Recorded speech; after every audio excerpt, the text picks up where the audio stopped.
ripped off of the trop. Dan Lucas is here. I know we've seen a lot of incredible, stunning images from the outside. We're also now getting a look on the inside. We are, and this is really the frightening. Imagine yourself, you know, the trop was pretty much empty tonight. In the video, we're going to explain this when we see the video. There it is. That's the view. You're looking, if you were on right center field there, looking at the infield there, right in front of you on the field, you can see the turf's been taken out. They had laid cots for workers to spend the night in that, but the workers were sent away before the storm. So this was not occupied at the time. This is video from a security team member inside the trop there when this just happened. So imagine the reaction to this, and you can see if you look up, you see the American flag there blowing in the wind, but also up on the top, you see the roof blowing, just flailing, and that has got to be the most helpless feeling in the world.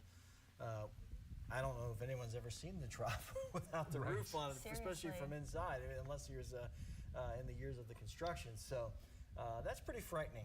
And so now they'll go in today and have to evaluate all of this, like they do other places that need attention. On the wind, and just the wind blowing it down inside the trop there too is just amazing to see. Everything blowing around down there. Yeah, and one thing I looked at, and this would be the sports guy.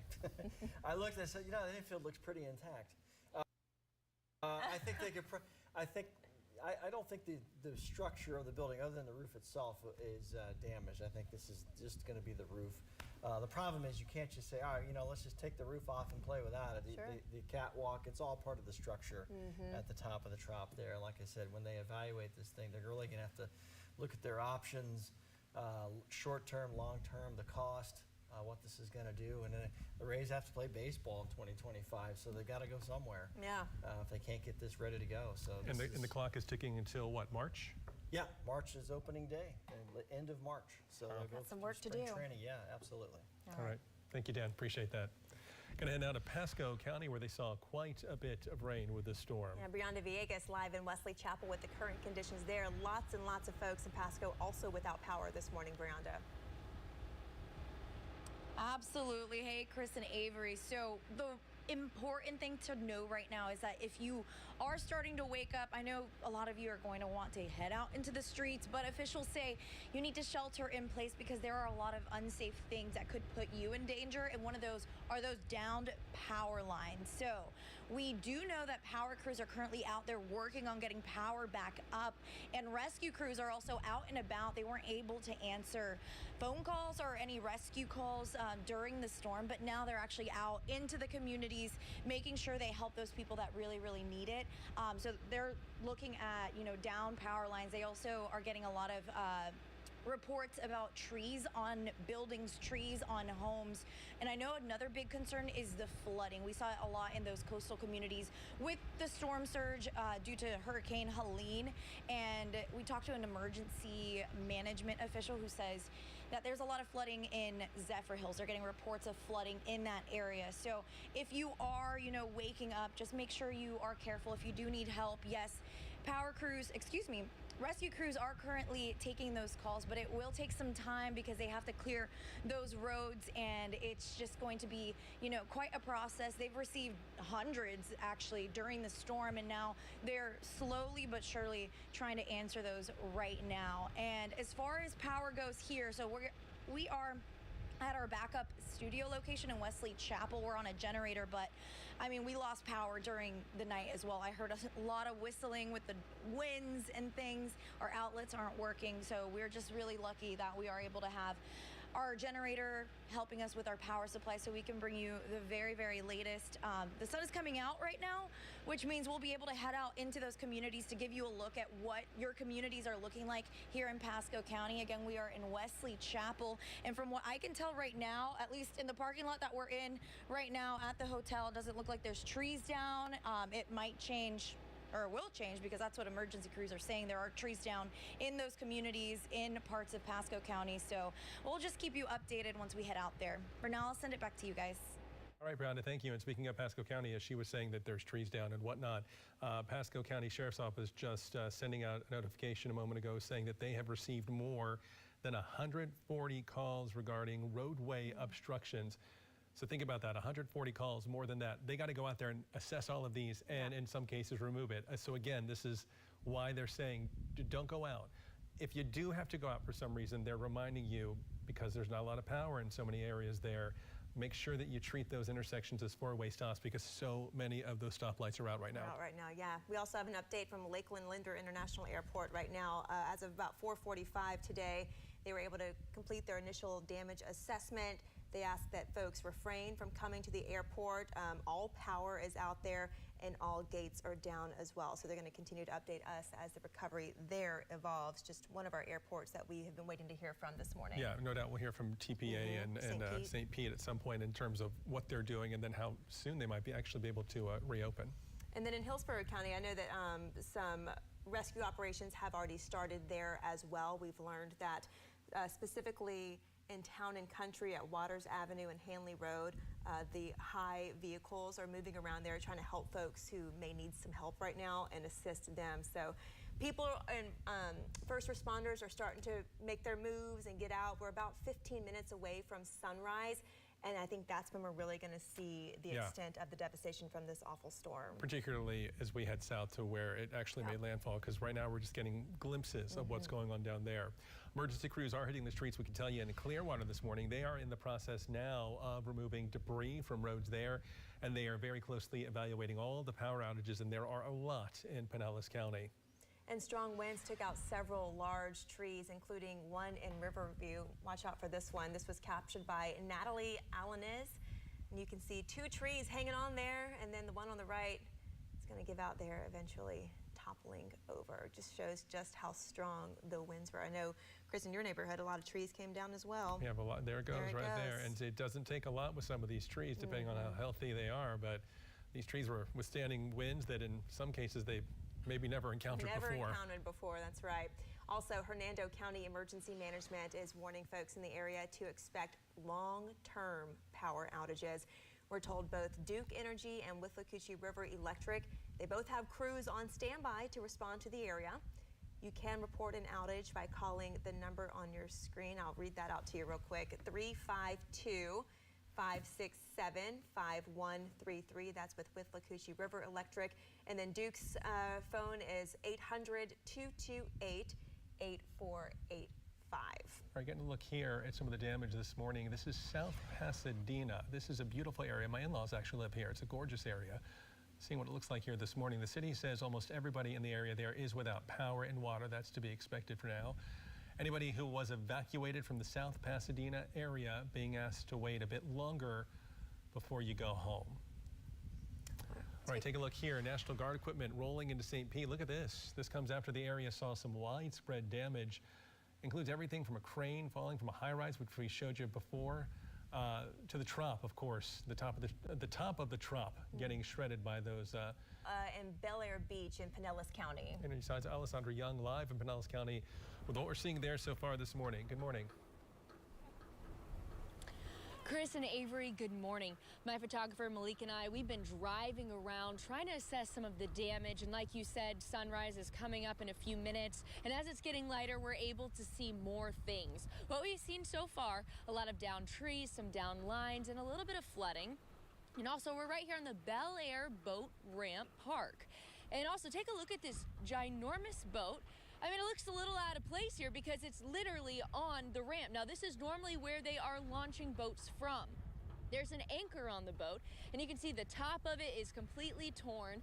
And so this is just a great example to show how strong those winds are and were throughout the night and into the morning here in Pinellas County. Officials say that we reached about 101 miles per hour. I mean, a boat this size can't even tell you how heavy it is. It's just the winds had to be so strong to be able to move it from the water. And I'm gonna have Malik kind of pan to the water a little bit. We're seeing a lot of waves that's kind of crashing up on some of the docks here. And it's still pretty strong winds where we're at. And if Malik pans even further, we have a crane that's kind of overturned and crashed into the gate here. I mean, these are some pretty big structures and vessels that took a lot of momentum to be able to crash and move over like this. So there's been a lot of calls placed throughout the county since midnight. Now, a lot of them say that it was mostly to do with fire alarms, but as the sun is coming up, first responders are able to get out there. We see some cops patrolling right now, some law enforcement. They're going to be able to get a better look at what we're dealing with here in the county, especially on the beaches. Now, a lot of those beach accesses are closed. We're here on the boat ramp, but the actual access to the beach is still blocked off.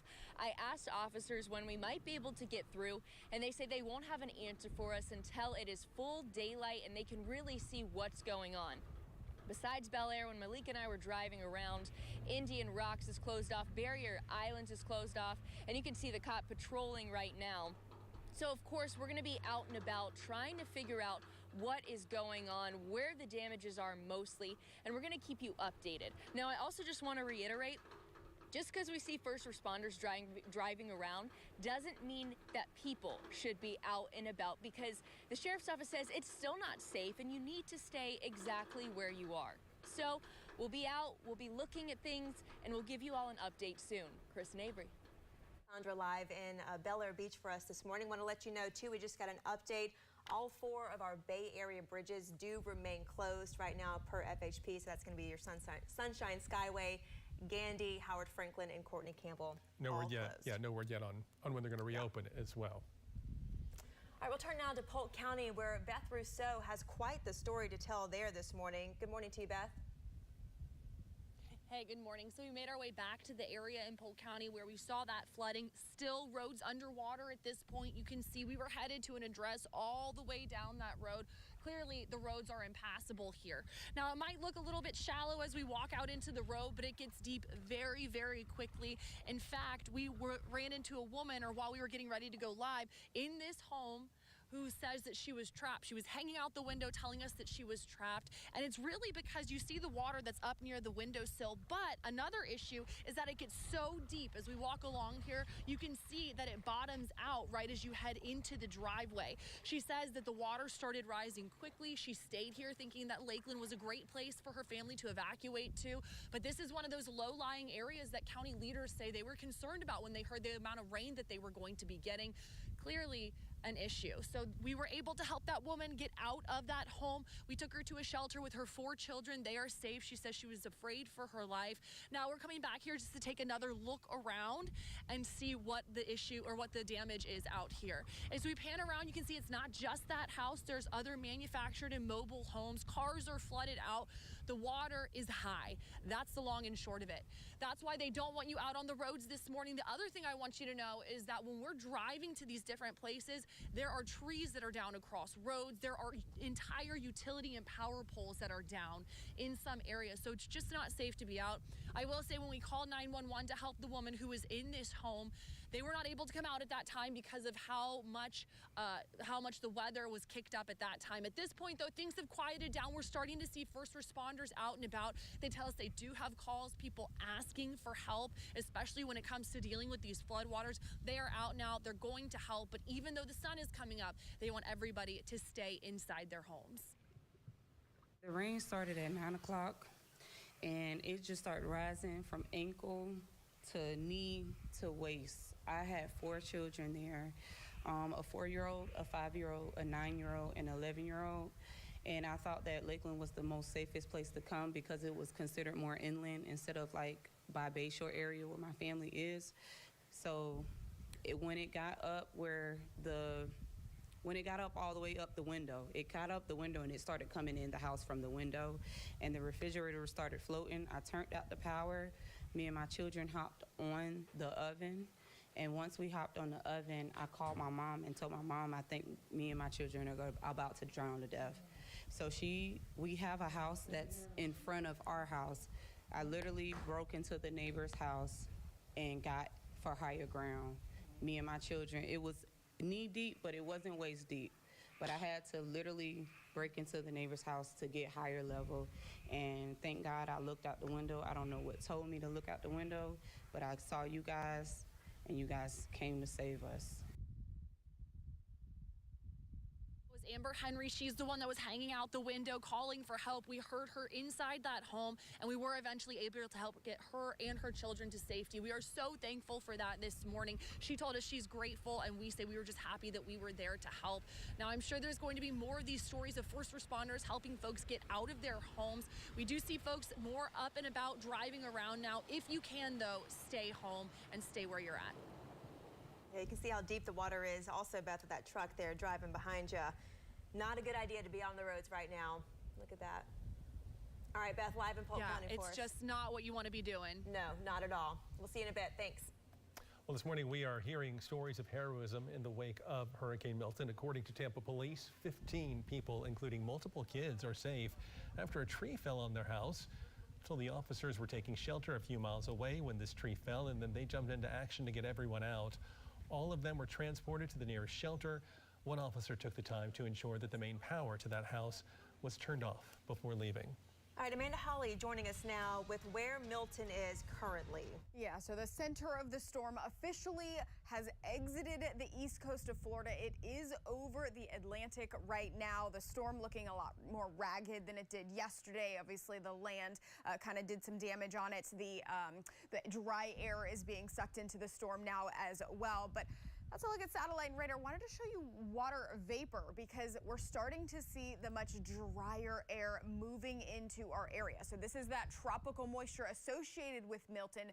But as Milton continues to move away from the state of Florida, we're looking at the very dry air being replaced by that moisture. So that's some good news. That's going to really limit those rain chances because we need to dry out at this point. And I do have good news. We don't have significant rain chances in the forecast heading into the weekend. This is how much rain fell, though, as Milton tracked through the state. I put the official track on there, and you can really see the separation, how much rain we had on the northern side and how little rain we had on the southern side, between 2 and 4 inches south of where that center came ashore, and then right at the center, right at the coastline and points northward. Yeah, upwards of 16 inches of rain in some spots. Southern Pinellas County, upwards of 15 inches there. Upwards of a foot of rain there in South Tampa being estimated by radar. And then near Polk City, Lakeland, upwards of 15 inches there in Polk County. So we really need to dry out at this point because we are talking about all of this rain now moving into our rivers. But the good news is Max Defender 8 radar tracking that last band of rain starting to move out of the east coast of Florida, and we're really going to be drying out now, not anticipating much, if any, rain at all today. There are a couple of light spotty showers out in the Gulf, hoping that they're going to stay there, going to keep an eye on that, but really wouldn't add to too much more of that accumulation moving forward. Starting to see some light on the only camera that we have available to show you now. Official sunrise in Tampa at 7:28.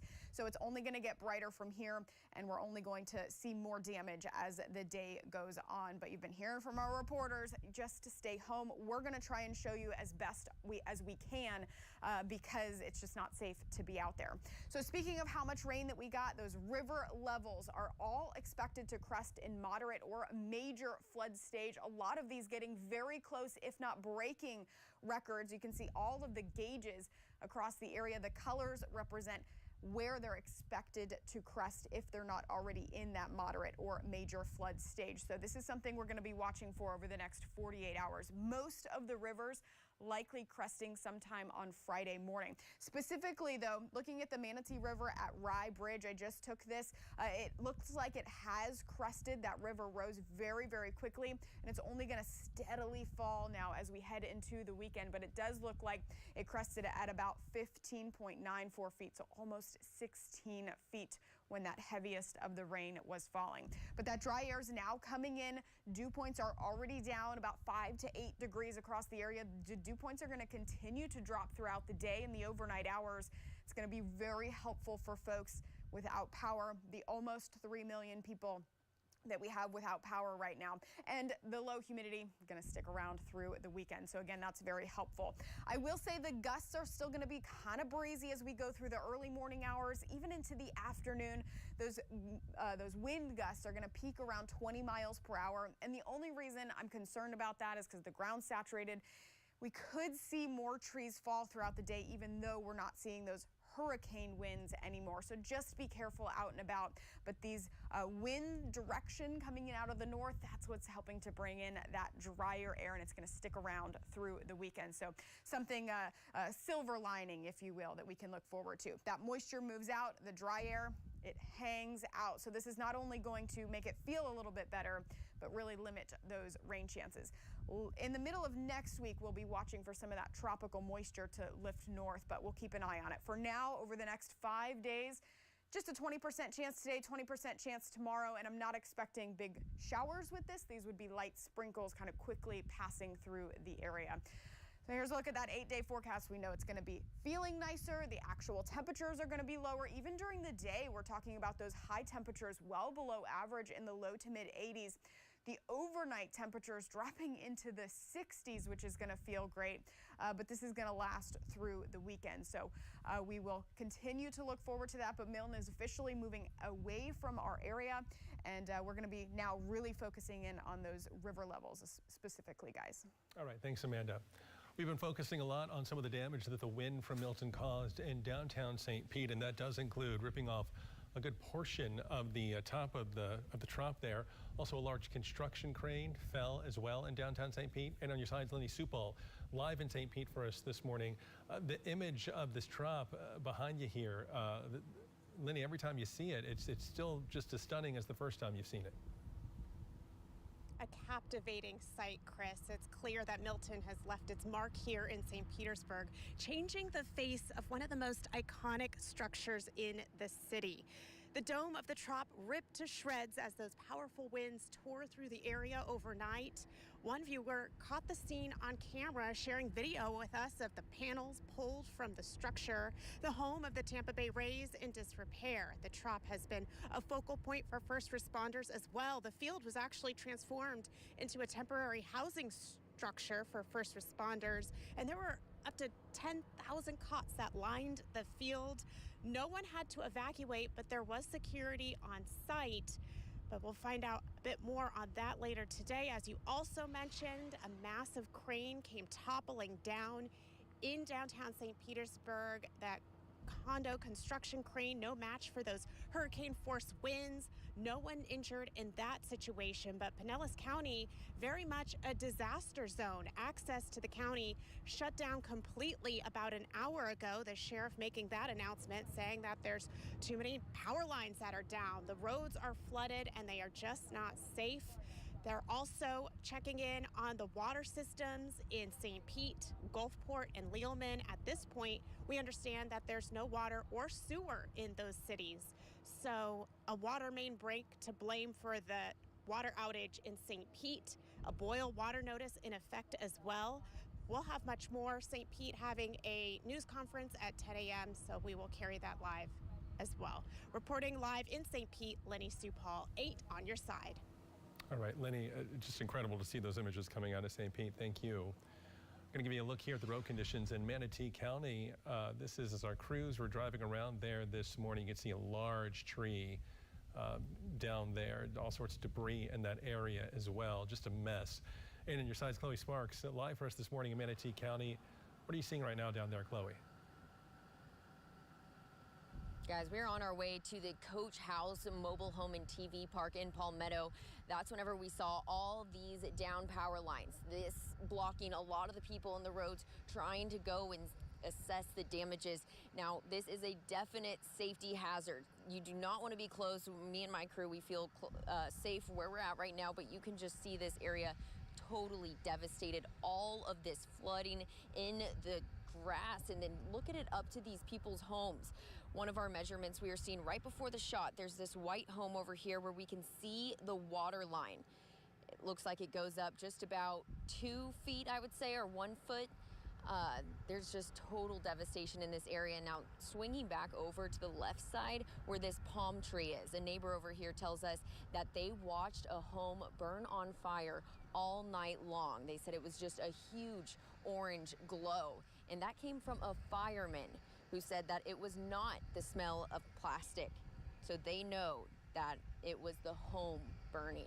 and just a ton of trees down in this area. I know that you saw that video earlier. That was us driving through Bradenton on our way over here. There are some people out already trying to help, Manatee County officials trying to help. We were just with them at the Emergency Operations Center all night long. They are asking people to stay off the roads. It is not safe right now to be over here. We are keeping an extra eye out whenever our crew is on the road. I'll keep my eyes up the whole entire time, just trying to bring awareness to the severity of this situation because it is really bad over here. We've seen so many mobile homes whose roofs have just completely ripped off, some coming from different areas, different communities into other communities. And like I told you, we were on our way over to that other mobile home park, and so we will continue to try to head that way because the last we heard, there were a ton of fires there. That was about 5 a.m. this morning. So we will try to make it out that way, but there really is just destruction to see everywhere. There is some power on some streets and then other streets power off. We are told by emergency officials who got one of the first looks out here at about probably 2 o'clock in the morning. They said some places seem to look perfectly fine and then other places totally devastated. And unfortunately, here on 49th Street East in Palmetto, it looks pretty devastated. Now, there are some homes here that are standing. If we look just across the street right here, you see this fence down. This neighbor, he told us that he just replaced that roof and it did hold. That's a good sign. Strong winds were a huge problem in the area. Storm surge, not as much in this area, but we are told it did affect a lot of places. So we'll continue to keep our eyes out and go and check on these places and make sure people aren't trapped inside. Guys. Yeah, and Chloe, I know earlier today you were speaking with folks over at the EOC there in Manatee County in Bradenton, and they were telling you that they did have a lot of people at the shelters, right? So it does sound like a lot of folks there really paid attention to the warnings and evacuated to those shelters. 12,000 people evacuated to those shelters, and you can't forget that a lot of those people also, they went over to their friends' houses. So that's not just everyone who evacuated in Manatee County, but they'll stay there this morning until they deem it safe to open those shelters back up, let people out. We were told at Lee Middle School there was a tree that fell on a few cars over at the shelter there. Unfortunate, but at least the people are safe, Chris. Chloe Sparks, thank you, and be careful as you're traveling around there this morning. One other apartment complex experiencing some severe flooding from Milton. Take a look here at this parking lot turning into somewhat of a river. This one was sent in by Kim Jones in the Egypt Lake community. Tarpon Springs city officials say Hurricane Milton brought in more than 18 inches of rain in that area. That's what they say. Several gusts there, more than 100 miles per hour as well. The storage surge and hurricane warnings have been discontinued. That's what they're telling us in Tarpon Springs? That's correct? Yes. And a flood warning remains in effect right now for Pinellas County. That is correct as well. Residents and non-essential personnel encouraged to stay at home. I always like to make sure we're giving the right information here with our meteorologist. Right now, the Hillsborough County Sheriff's Office starting rescue operations in town and country. You can see here the department using their high water vehicles to take stranded neighbors there to safety. And some more pictures coming into our newsroom here from viewers. Mark Griffin in Land O'Lakes sending photos of a large tree that fell on his truck. Can we see that photo as well? All right, may or may not have that for you. There you go, look at that, a big tree on the truck right there. Of course, we're seeing a lot of trees around the area going down from this storm. And I believe we have a look here at flooding in the Dana Shores area of Hillsborough County as well. Take a look at that car. Pretty much submerged there in the water, along with a lot of uprooted trees and debris across the roads. Another reminder this morning to stay put. Don't go anywhere at this point. I also want to mention right now that Hillsborough County crews are Sheriff's Office crews. They're on the ground. They're starting their recovery efforts right now. Another reason they don't want you out there so that they can do their work. They have trucks and boats leaving Ray J right now. That's where they've been setting up at the stadium. They're going to be helping people all throughout the county. And also this morning, we can tell you this just in from the city of Tampa. Mayor Castor, along with other city leaders, will be taking an aerial tour of damage throughout the city. We're going to hear from them this morning at around 8:30. Lee, they can tell us then a little bit more of what they are seeing now that daylight is here and they can get a better look at the damage. Yeah, I was just looking at that video while you were talking too, and the sheriff's department is sending out an airboat. So they are help is on the way, my friends. They said they were staged at Raymond James Stadium, and as soon as the sun began to come up, those crews were dispatched. So we'll have crews on the ground, we'll have leaders in the air knowing where the situations are that need to be attended to. All right, I found another live camera for you. Now this is up in Crystal River. This is Citrus County. It was the farthest north away from the center of circulation with Hurricane Milton when it made landfall. It was exactly the opposite for the other two hurricanes we've been tracking this summer, both with Debbie and Helene. Crystal River was really the closest at that point. So things look pretty quiet here. The plantation, there might be a little bit of debris over here. That could have been left over from Helene still, but good to see things look very quiet there. Still cloudy, still pretty breezy, and we're still dealing with Hurricane Milton. It is now offshore, dragging in the drier air around it, but it's still really windy, and there's still a good amount of cloud cover now. I do expect the clouds to sort of fizzle out slowly through the day. We may start to see some breaks in the clouds, maybe even a little bit of sunshine, but it also would not be out of the question to see a very quick, very light passing shower caught up in these breezes. Because during the day today, especially in the morning, it's still really, really gusty. Now, we're talking wind gusts, not sustained winds, but for the next hour, maybe 2 hours, we could be dealing with 35-mile-per-hour wind gusts. So it's still, you can still feel very tropical when you go outside. I think after lunch, we're going to see those come down to more of a 15 to 25-mile-per-hour wind gust. So you'll feel the breeze, but it won't be the first thing you really notice when you go outside. So let's talk about Hurricane Milton that made landfall at 8:30, just about 11 hours ago, near Siesta Key with winds of 120 miles per hour. That makes it a Category 3 hurricane. It makes it the first major hurricane to make landfall in our area since 1921, so more than 100 years. The surge recorded so far 10 feet in downtown Sarasota. But remember, the hurricane made landfall in Siesta Key, so we expect the highest storm surge to be farther to the south. And downtown Sarasota is basically the same, maybe even a little bit to the north of Siesta Key. So we still haven't made it down into southern portions of Sarasota County around Venice, where I fear that surge may have been higher, because this was actually reported, not just expected. That's what we saw in one of our gauges, but we could go into homes and see that water level much higher in some of those southern areas.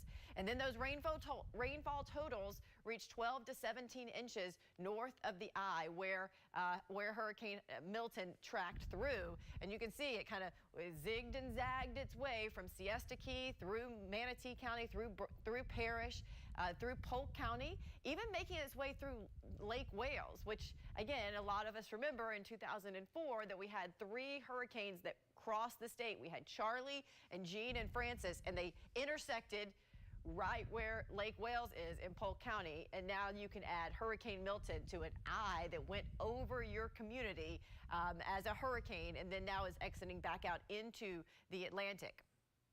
As Hurricane Milton started coming into our area, the rain bands wrapping around it brought an extensive amount of tornado warnings. 98 at least warnings. And we always see some tornado warnings when we have tropical systems. They're usually very quick, sort of caught up in the rain bands that you see some quick spin up tornadoes. They don't last very long, but they can do extra damage. Just basically just a little extra push to some of those already strong winds. That's what normally happens. That is not what happened yesterday as Milton made its way toward our coastline. We had massive tornadoes that we almost never see in Florida. I mean, some of the pictures that I was seeing coming out of the Clewiston area around Lake Okeechobee, again, it's just out of our area. It's the biggest tornado that I've seen in Florida since working here for 17 years. So we knew that this was on the ground and that it could do extensive damage to wherever it tracked. And it did hold together. These cells were coming out from the south and did pass through a lot of Highlands County. And so Highlands County would have been an area that was spared from really a lot of the other threats from Milton. It didn't get the strongest winds. It was on the drier side of the storm. But it also, because of that drier side, allowed it to heat up enough to really hold that tornadic atmosphere together, so that we had those cells that rolled through there. And then some of them held together into the eastern portion of Polk County as well. So we'll be doing a damage assessment with the National Weather Service there over the coming days as well. So going forward, rain is ending now. It's going to be gusty all day long. weakened trees and power lines could still fall. Remember, I mean, we're still talking 30-mile-per-hour winds over the next couple of hours, which is why they're still telling you to shelter in place. Let the crews go out so they know where the weakened places are. While the storm surge threat, we know that is over, and we know the rain is basically over. But we have one more lasting threat from Milton, and that's these rising rivers, because all of the rain, remember, some places got 1.5 feet of rain. All of that water over a large, expansive area has to drain somewhere, and it drains into our river. So over the next 48 to 72 hours, those rivers are going to continue to rise. So areas, especially, communities that generally flood right along our rivers, not only will they flood, Chris, but some places that have never flooded before, because there are some areas where some rivers that are expected to crest in record amounts. Yeah, I mean, the rain with this is just unbelievable. All right, thank you, Lee. Want to point out something here. Tampa International Airport sending out a note saying that the damage assessments there are underway right now. They're assessing all the damage across every square inch of that airport. It is still closed. TPA is still closed right now. They are hopeful that they're going to be able to announce their reopening plan at some point later today. So once they do that, of course, we're going to let you know about it. All right, we're going to head now to Pasco County, Wesley Chapel. We set up a backup studio there in case the power went out here. Well, Deanne is up there in Wesley Chapel. And Deanne, you got to be grateful for that generator at the hotel you're at, because otherwise I don't think anyone around you has any power up there. Yeah, no power throughout Pasco County. In fact, we know at least 165,000 Pasco County residents are without power. But I do want to bring y'all a little bit of good news. We just saw our first break in the clouds. Blue skies. Blue skies, y'all. We haven't seen a blue sky in a few days. So that is some good news for the Tampa Bay area. We're going to get through this together just as a community. In fact, I was actually just talking to a homeowner who came over to the hotel to grab a cup of coffee. He said he got some pretty extensive damage to his home. The front of his house was damaged. He said 2 trees actually fell. We just got some pictures in from Pasco County Sheriff's Office where you can see several down trees. Power lines are down, and this is what's happening all across the Pasco County community. In fact, that homeowner that I was just talking to actually said anything east of State Road 54 is about under 5 or 4 feet of water, which is just awful. So a lot of homeowners waking up to down power lines, trees toppling over their homes, and floodwaters. So according to Pasco County Sheriff's Office, they've received over 140 calls regarding roadway obstructions, as you're taking a look at right now. Of course, they're working. Those crews, they're out there, over 1,000 emergency responders out there working to remove these hazards as quickly as possible. We know over 200 calls for service went out between 8 p.m. to last night, and now. So we do have emergency response crews and operations resuming. So they're out there helping all of those folks. They're trying to get all of the obstructions, all of the trees out of the way. They're urging folks to stay home. I mean, if you don't have to go anywhere, listen, please stay home right now. I know we're starting to see a break in the clouds. We're starting to see a little bit of relief, right? But we're dealing with a lot of debris. We're still dealing with flooding at this time. So those crews are out there trying to get all of that obstruction out of the roadways, trying to truly see the extent of the damage that happened here in Pasco County, guys. And you're exactly right, because people are going to see those bits of blue sky like you're talking about and think, oh, this is great. I can go out, but the answer is don't. Yeah, do not do so. Pasco County, I really think all local officials are urging folks to stay home at this point, so that's just what's best. Yeah, that is certainly their message this morning. All right, Deanne, we'll check back in with you soon, live for us in Wesley Chapel this morning. Starting to get a look here more and more at the damage off the coast of Sarasota. 8 on your sides, Allison Henning is on the ground now with the latest there.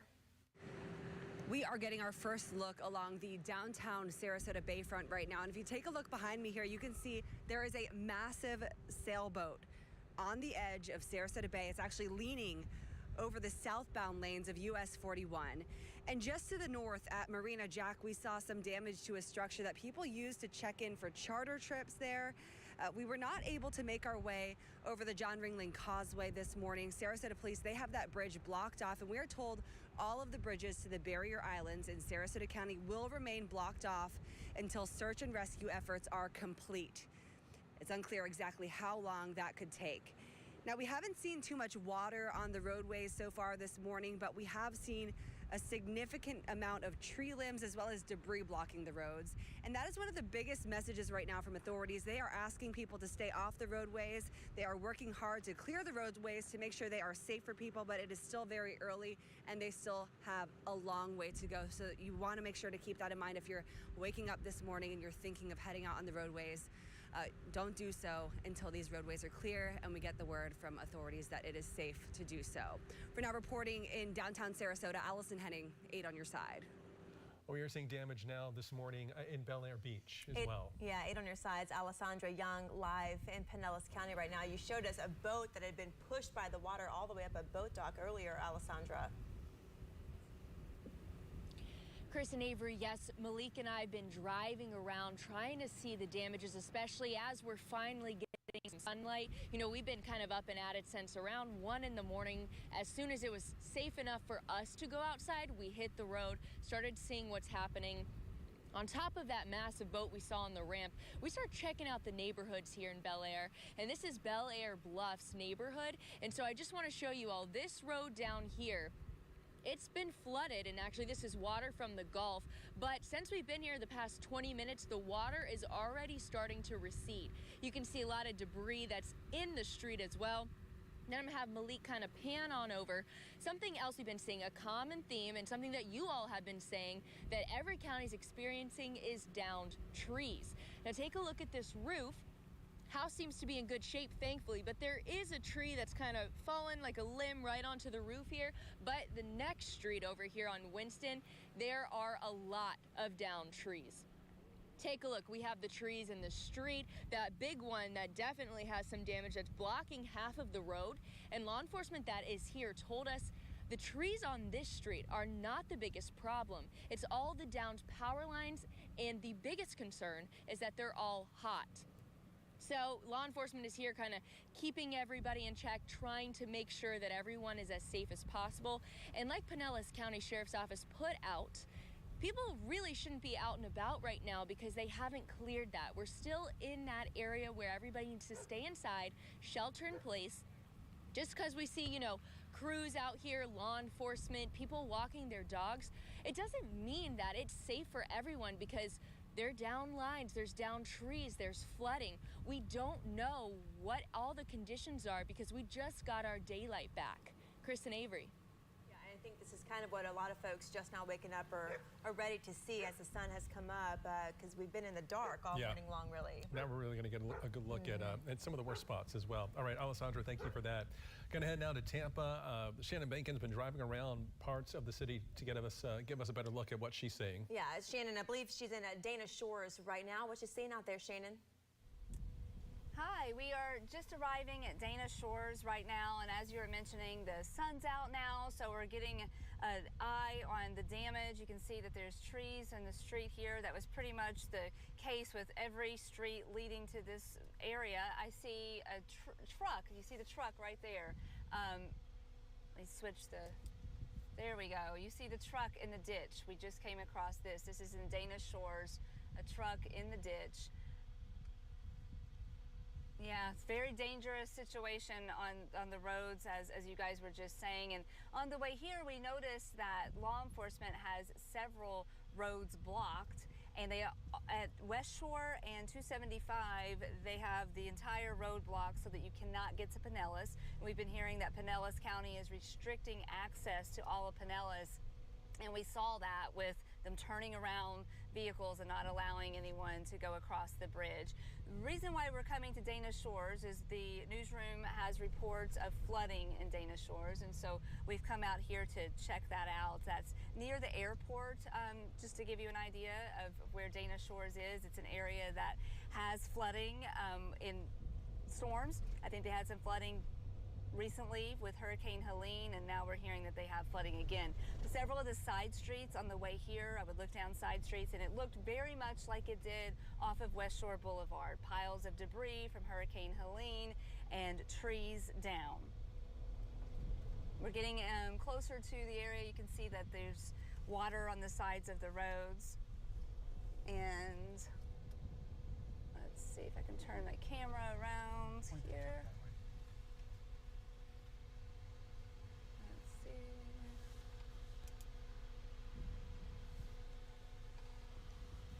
see there's flooding here.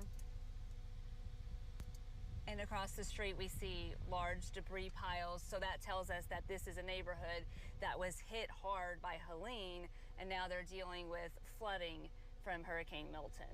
Golf course. This is a golf course. Yeah, I was going to ask looking if you at were right the golf now, course, Avery. Yeah. Yes, yes. It took me a minute to realize that it was a golf course. There's so much water and debris here, but yes, it's the golf course if you are familiar with this area. Yeah, I was wondering at first if you were near a retention pond, but yeah, that's unsettling to see the golf course there just totally underwater. Yeah, I mean, you would otherwise think that that was a lake in this neighborhood. Absolutely, absolutely. Oh. And that's exactly what I thought at first, guys, that it was a retention pond, but it's not. It's a golf course. And we see, I just saw some damage to a garage door. It looks like there's a garage door that's dented by maybe some flying debris. I see a yard that's full of debris on my right here. How deep would you say the water is you're driving through right now? Well, it's getting deep, actually. We're checking it out. As you know, we're being very careful, Jim and I, and when we come across water that's too deep, we're backing up. So this water, you know, I kind of judge it if you can see the lines, and I can still see the lines on the street, so we're going to continue through this, but, you know, it can get deep all of a sudden, and that's what's so critical that people pay attention to, because it looks fine, you're driving around, and if you're watching this at home, you're like, okay, they're driving around. We're in a very high vehicle. I would not have my personal vehicle out here, and I wouldn't be out here if I wasn't working. So we're out here to try to bring you guys the images so you can see the neighborhoods, but it's, you know, you need to be very careful when you do venture out, and let the workers get out and clear some of this stuff. I know everyone's very curious about their homes. I've had, you know, neighbors texting me when, you know, I want to check on my own house. So we all have to be careful, though, to talk to people who are in those neighborhoods that can answer those questions for us, because it's just not safe to get out and just drive around. And we have seen quite a few people doing that. I've been surprised at some of the people that are speeding on these roads, and they're, you know, just asking for trouble. Jim, if you can turn right here, I see that there's a house that, you see the fence, you'll see soon. There you go. So you see the fence is completely, a lot of fence panels gone here. Shannon, I know that just as in South Tampa, this area here has a lot of homes that have debris piled up front, like Helene. Does it appear that the piles of debris largely stayed intact, or does it seem as though some of that debris is now scattered in other places? You know, these piles don't look as intact as the piles that I saw in South Tampa as a whole. I do see some piles that are intact, but I see a lot more debris that appears that it was picked up by the wind and scattered around this neighborhood. And I'm not sure what hit the garage door that I saw dented, but I would surmise that it was probably flying debris. There's a lot of debris here. In front of us, I do see a pile that looks intact, but I see many others that appear strewn across the roads. All right, Shannon, and Dana Shores for us this morning. We're going to show some more video right now, but we'll get back to you in just a little bit, all right? As the sun begins to rise, we are getting these new pictures and these new videos of Hurricane Milton's destruction. Shelly F. sent in some video from Northwest Hillsborough. This is near Lakeshore, and it appears some kind of signage or awning there was just completely crumbled by these high winds that we experienced last night. Yeah, and as neighbors wake up and give us a look at the area, Steve Schiraldi says this is near the gateway by the Bay Condo on 79th Avenue North in St. Pete. Large tree down, a lot of debris there. And Holly Kenton from Mulberry sharing this video. This is Holly's front yard, flooded, lots of trees down there as well. That is a mess. Look at that. And then Mara and Wesley Chapel waking up to pieces of her roof, a lot of shingles and whatnot scattered across her yard. We're seeing quite a bit of this from across the area as well. Yeah, but now we'll turn it over to Polk County, a look at the damage and conditions there this morning. What was that?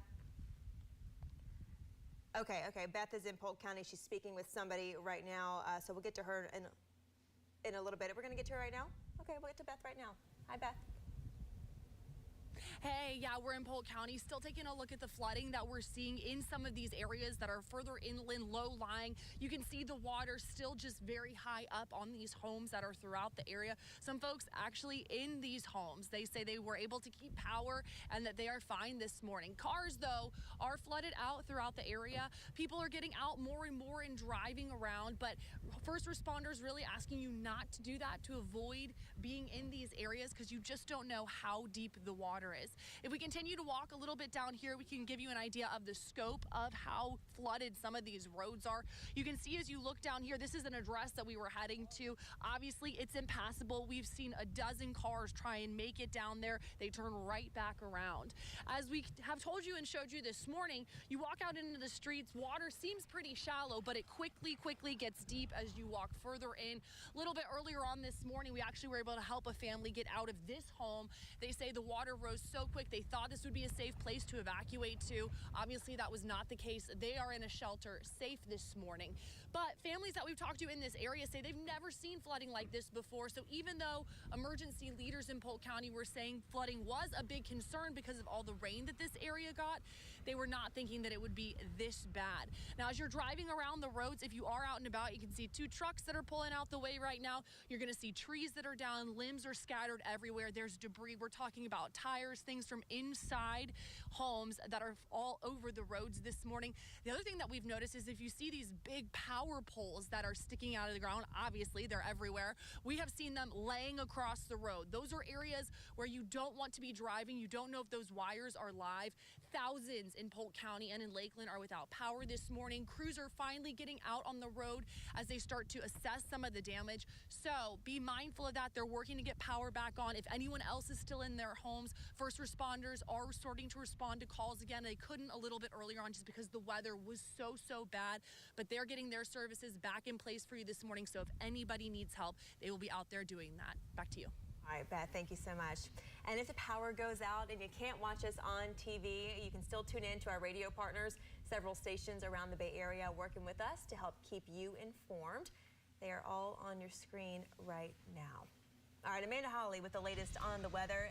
It does look nice in Tampa right now. You know, looks like a normal Thursday morning from up high. We can see some clouds still, but obviously we know from the pictures that we're seeing, the light that's starting to come on the horizon, it is not the case closer to the ground. So Milton continues to move away from the east coast of Florida. We just got the 8 a.m. advisory in. It's still a Category 1 hurricane moving away from our area, but certainly tracked right through it, kind of split our area in half. But we know that this is just the center line. This is where it came ashore. That's where the center of the storm tracked through the state.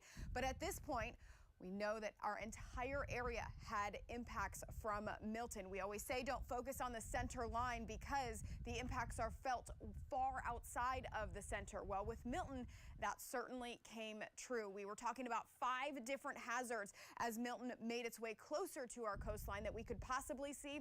All 5 came to fruition here. We had 98 tornado warnings yesterday in the entire state and multiple confirmed very large tornadoes. Those warnings have exited. We're not looking at that threat anymore. The rainfall, we had 10 to 16 inches north of that center line. That's going to lead to flooding. We're seeing the low-lying flooding right now. We're watching for that river flooding over the next few days. The wind gusts were up to 110 miles per hour as that storm came ashore. We have reports, actual gusts measured over 100 miles per hour in some of our area.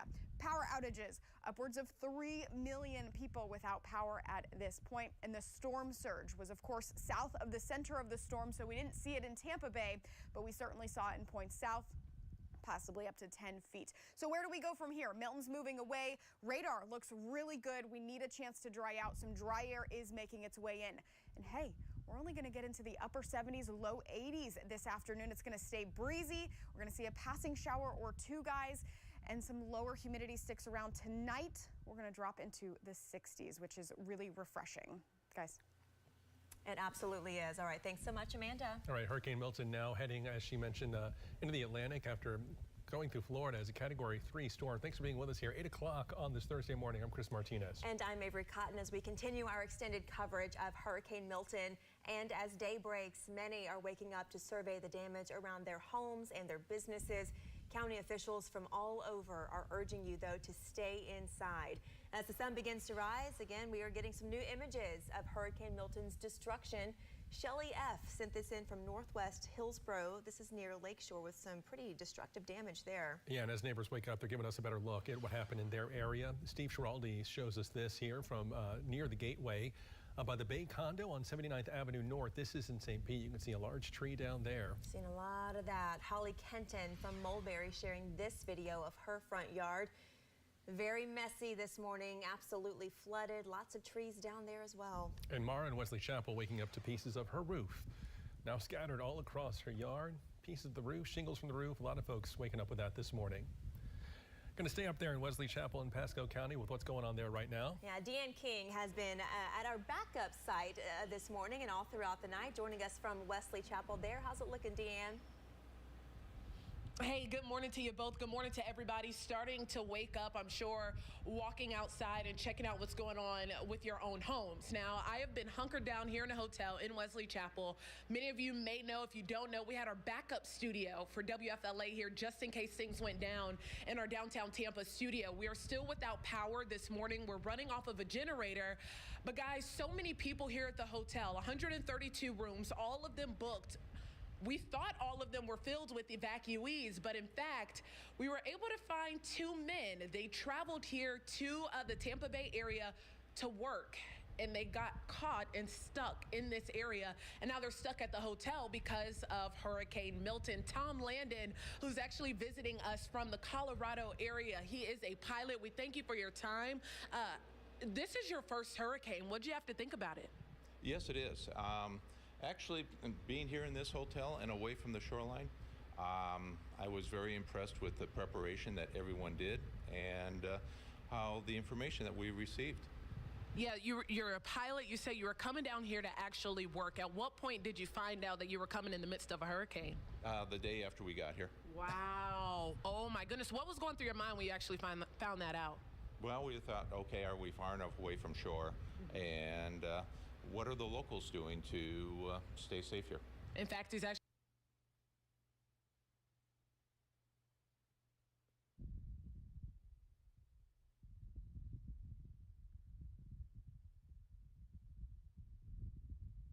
been watching Channel 8, guys. So forest fires for your community. So you know the mindset right now of all of the first responders who are out there responding to an emergency. Speak to what that mindset is for our first responders.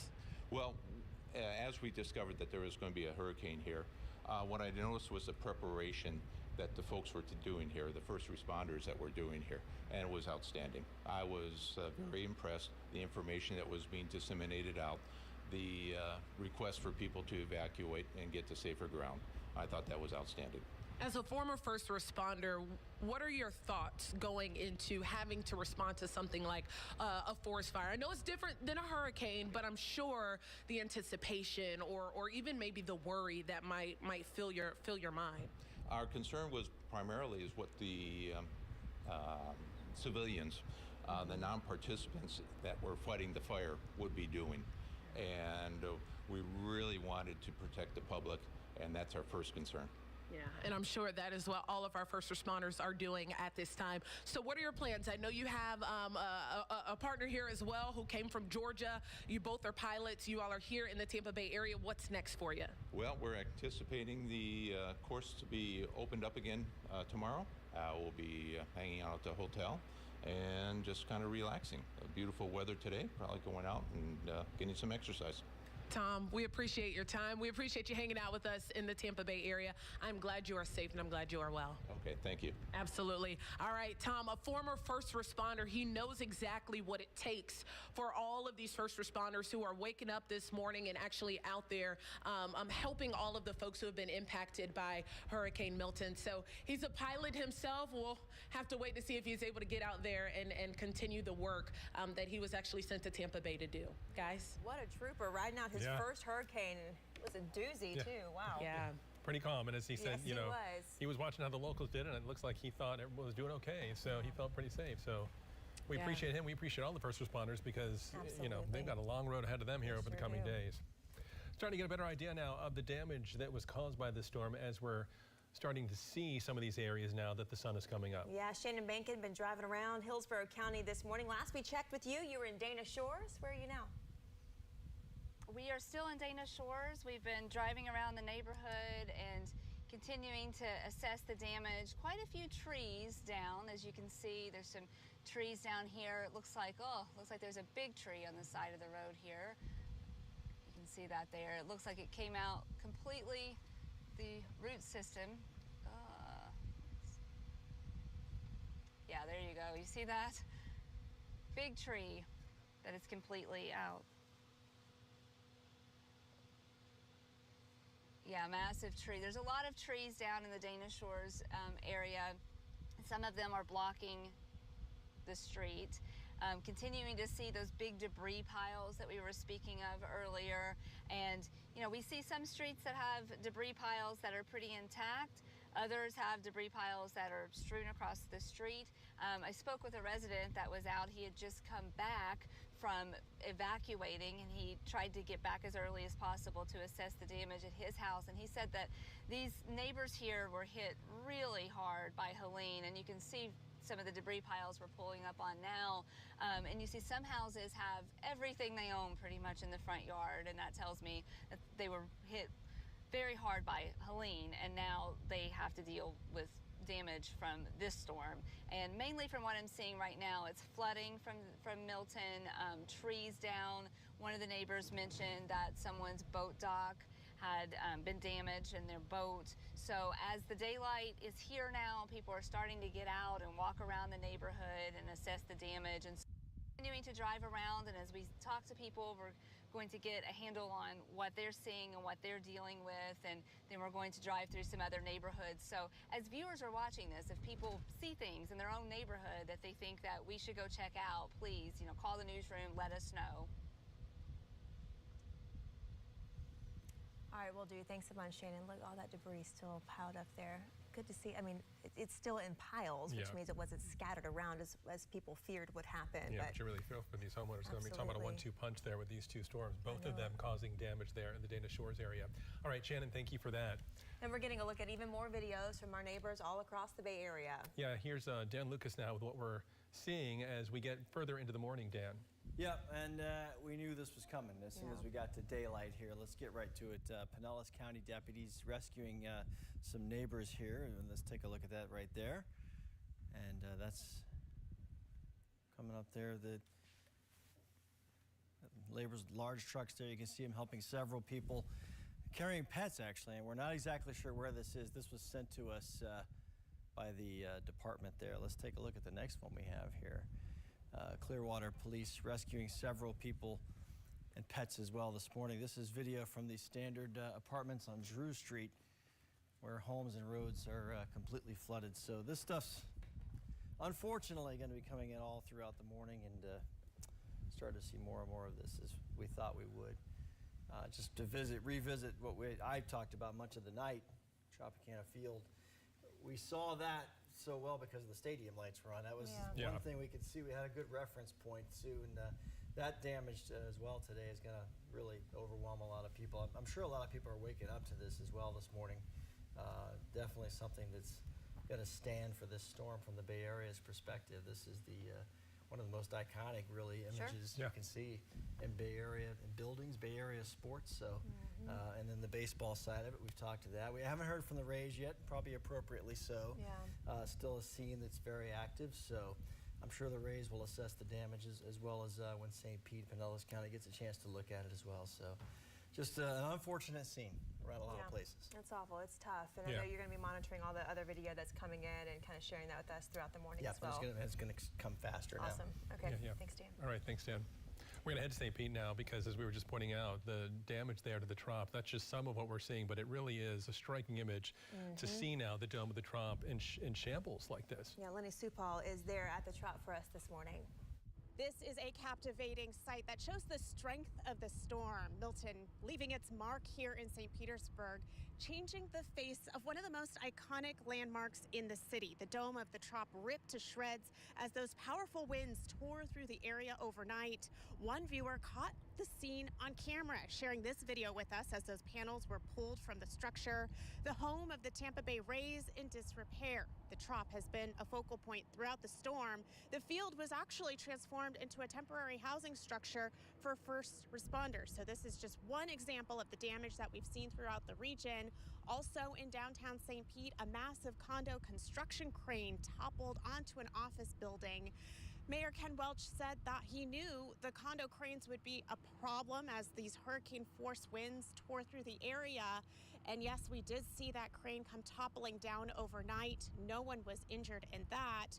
And Red Apple Real Estate Group, the developer, says that they are working with city officials as they assess the damage. But Pinellas County very much in the danger zone. The sheriff blocking off all access to the county this morning, citing down power lines, flooded roadways, saying it's just really not safe for anyone to drive through. They are responding to emergencies, and they really need to make sure that they have access to the roads. We will have many more updates from the city of St. Petersburg. At the same time, they're also responding to a water main break that has caused so much damage that it has shut down water throughout the city. We also understand that Lealman and Gulfport are without water and sewer. So a lot happening here. They're asking everyone to stay off the roads as much as possible. We'll keep you updated every step of the way. Reporting in St. Pete, Lenny Sue Paul, 8 on your side. We'll turn now to Manatee County, where Chloe Sparks is live in Palmetto. Yeah, we're seeing some tremendous damage there in Manatee County. Chloe has shown us a few sites today that really took the brunt of the storm. What are you seeing right now, Chloe? Massive trees in the road. We haven't quite seen one like this one, though. Take a look. This one is going to take a while to get out of the road, and it's hard to get anywhere in Palmetto right now. Again, this is on 37th Street East near 24th Avenue East. Look at those roots pulled up at the end of the ground. I mean, it's just a sign of how powerful Hurricane Milton winds were. And you can look over to the left. We see some neighbors out this morning. It looks like they did board up their windows. Unclear if it was the wind that took down those boards or if they did it themselves, but you can see there are also some trees knocked down in their front yards. Luckily, it doesn't look like any on the roof of this home, just as far as we can see from this area. There's a lot of water in Palmetto too. Now, the drive over from Bradenton to Palmetto, we didn't see trees like this, but ever since we got here, it's just every road we have to turn around, and it's hard to even get past the roads because the trees are just lining all down the sides or floodwaters. So just really devastating sights over here, but again, luckily, it doesn't look like we're seeing homes at least affected. Something we are seeing in Manatee County in general is a lot of the mobile homes. Their roofs completely ripped off. There's one place, the Trailer Estates. It's just south of the Bayshore Gardens. We were told by emergency leaders this morning there are hundreds of homes there. And behind that Trailer Estates are even more mobile homes. And they said that 90% of the roofs ripped off. Now that is right near the coast in Bradenton, so those roofs must have just went to the neighborhoods behind them. That was the case in Sunset Village in Bradenton earlier this morning, where we saw homes, roofs totally collapse, the mobile homes. We talked to some neighbors. Language barriers in many of these places, but we are able to pick up some information. Some people did stay. Luckily, 12,000 people heeded the warnings, went to some of the Manatee County evacuation shelters. And then again, you remember that a lot of these people go and stay with their friends in other places. So I'm sure thousands of more people heeded the warnings and were not here during all this. But for those that were, really scary noises. We were inside the Emergency Operations Center where we heard the wind whistling all night long. We saw the green lightning through the windows. Something that emergency leaders tell us is that whenever the eye came over, I believe it was about around 11 o'clock, it just got super quiet in Bradenton. You couldn't hear anything. And before, we were hearing transformer after transformer blowing out. The wind damage is the main concern here, but we're told there's also storm surge a lot more storm surge in other places. And just before this, if you were watching, we were in another neighborhood in Palmetto where it was just very flooded. We're told there are lots of fires in different places. It's been confirmed that there was a fire at the IMG boarding school, the IMG Academy over in Bradenton. Also, the Bradenton River Library, misinformation being spread about that. Confirmed it did not catch fire. For anyone concerned, we are also told that the people that did not heed the warnings, there were people in evacuation zone A.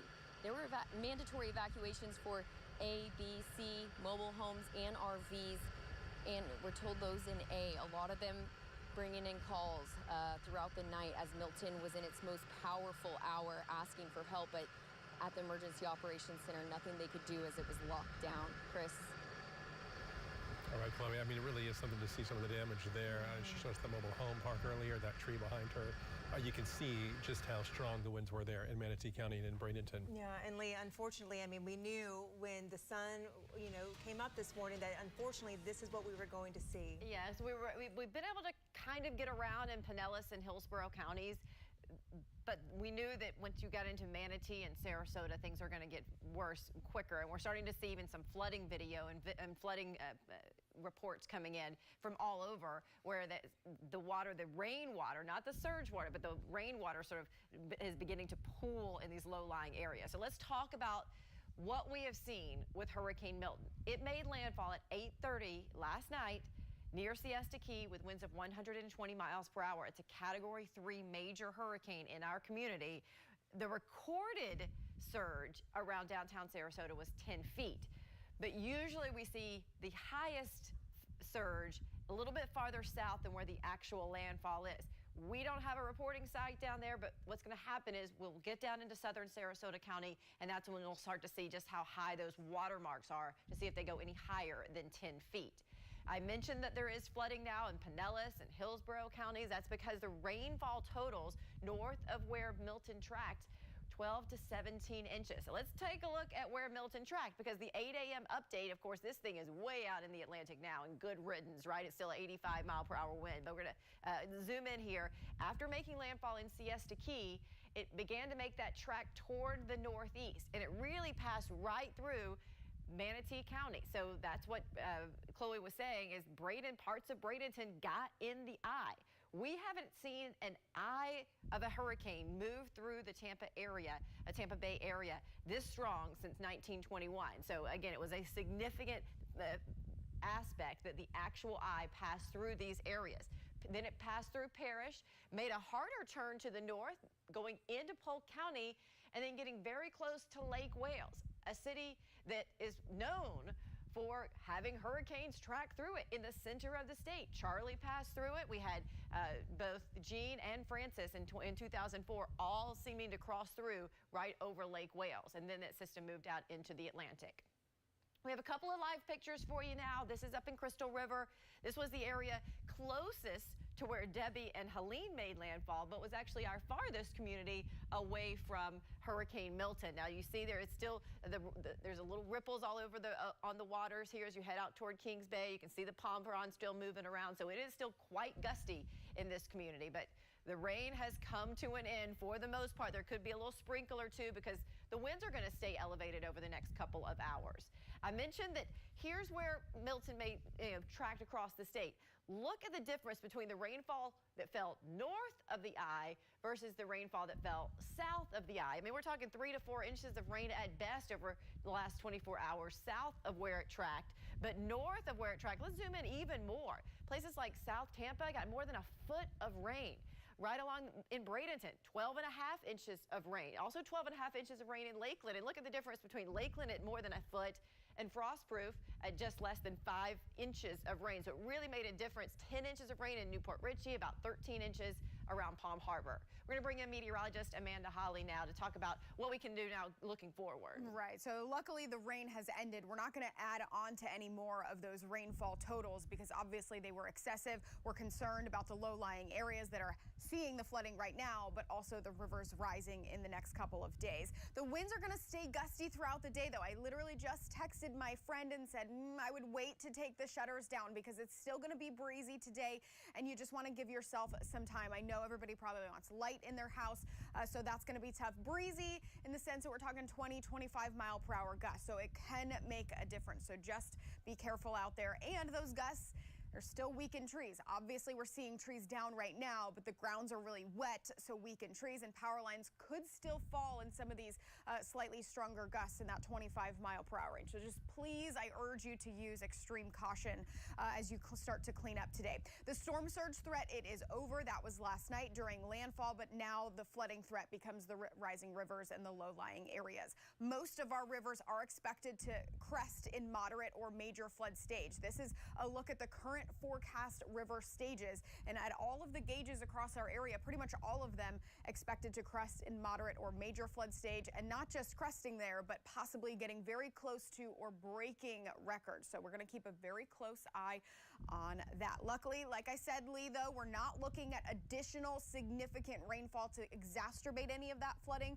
We will get a chance to dry out. The rain chance is really low today. I don't think we're going to see much accumulation with it. I think we're going to be mainly dry, and the silver lining is that it is going to be less humid out there for the cleanup process to begin. Yes, and we need some time to dry out because between the could possibly be the rainiest summer on record. So this will be, we definitely need some time to dry out. And it's still pretty gusty out there, as Amanda was saying, but it's by about lunchtime or so, we'll start to bring those wind speeds down, gusting between 20 and 25 miles per hour. So noticeable, but not a nuisance like it's going to be for the next couple of hours. And just that 20% chance of a quick shower today, we'll really start to notice that lower humidity tomorrow. And it's not much cooler necessarily, but when you have lower humidity, temperatures do drop into the 60s. So for everyone who has to spend a couple of days without electricity, without air conditioning, a little cooler breeze for you, allow it to sleep, easier to sleep at night when it's not so hot. It is going to be warm and toasty in the afternoon, though. So if you're doing that yard work, if you're doing all of the cleanup, just remember to take care of yourself, take the breaks. We don't have any rain in the forecast through the weekend, just a couple of little stray showers both today and tomorrow. So we'll send it back to you guys because there is at least bright sunshine coming back into our forecast. Yeah. That is certainly a bright spot, Lee. Thank you so much. I'm going to turn it over now to WFLA Now's JB Buno, who is live in the Stream Center this morning. Yeah, JB, I'm sure you're hearing from a lot of folks. Good morning to you both, Avery and Chris. Let's get right into it here. And good morning to our audience that's been watching on WFLA.com, the WFLA app, and then YouTube and Facebook Live, where people have been chatting back and forth, sharing different damage reports, explaining what's been going on in their neighborhood. And it's been fascinating to follow some of that chat taking place. It's also been interesting, of course, to follow the submissions that people have been sending in on WFLA.com/report it. We have our amazing news teams that are out there in respective spots that have been hit very hard, but we can't get everywhere. So this is a phenomenal tool for people that are just waking up, assessing the damage, wanting to share what's going on in their neighborhood, down power lines, down trees. You can send it to the URL on your screen. You can also scan the QR code, of course.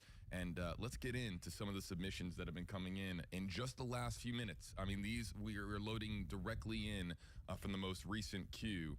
So first up here, we have Melanie.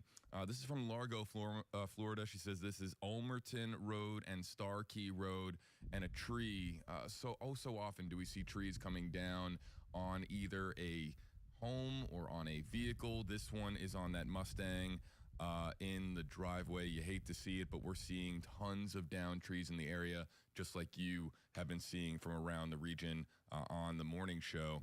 Let's continue on here. This is Shelley. Oh my goodness. This is Northwest Hillsborough County near Ehrlich Road. I have family in this area, so of course I know this area really well, and it looks like that's a structure that not only is not where it's supposed to be, but has completely collapsed as well. Moving on here, these are just coming in the last few minutes. This is Laura showing just how Milton basically laughed at this tree, snapping it like a twig. I mean, this photo might not do it justice. This is a large tree that has been broken in Tampa, Florida, right, of course, here in Hillsborough County. Karen saying, my goodness, this is Pasco County, San Antonio, a road completely destroyed next to the driveway. Just look at this damage here. This is pretty surreal, to tell you the truth. I'm seeing this for the first time.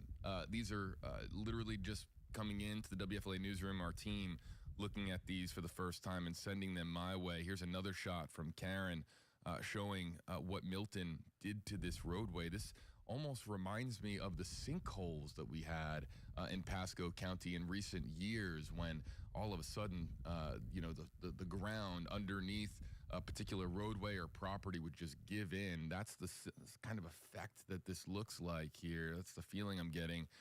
Looking to the next two, Valencia Gardens and Land O'Lakes. Here's a video. John says that this is a flooded roadway, and yeah, you can see that this road appears to be impassable. The sidewalk there covered in the foreground as well. For folks on the other side of the street, it looks like damage was relatively minimal from a flood perspective. We're seeing flooded streets all over the place, especially, I mean, talking here about Land O'Lakes, really northern Hillsborough to southern Pasco County, that area getting just an incredible amount of rain, as Lee and Amanda have been talking about all morning long. And then lastly, let's get to Laura here. Looks like she is riding shotgun and on a road with a good deal of water on it. She's taking us right here through Tampa, Hillsborough. Let's bring up some audio if we can.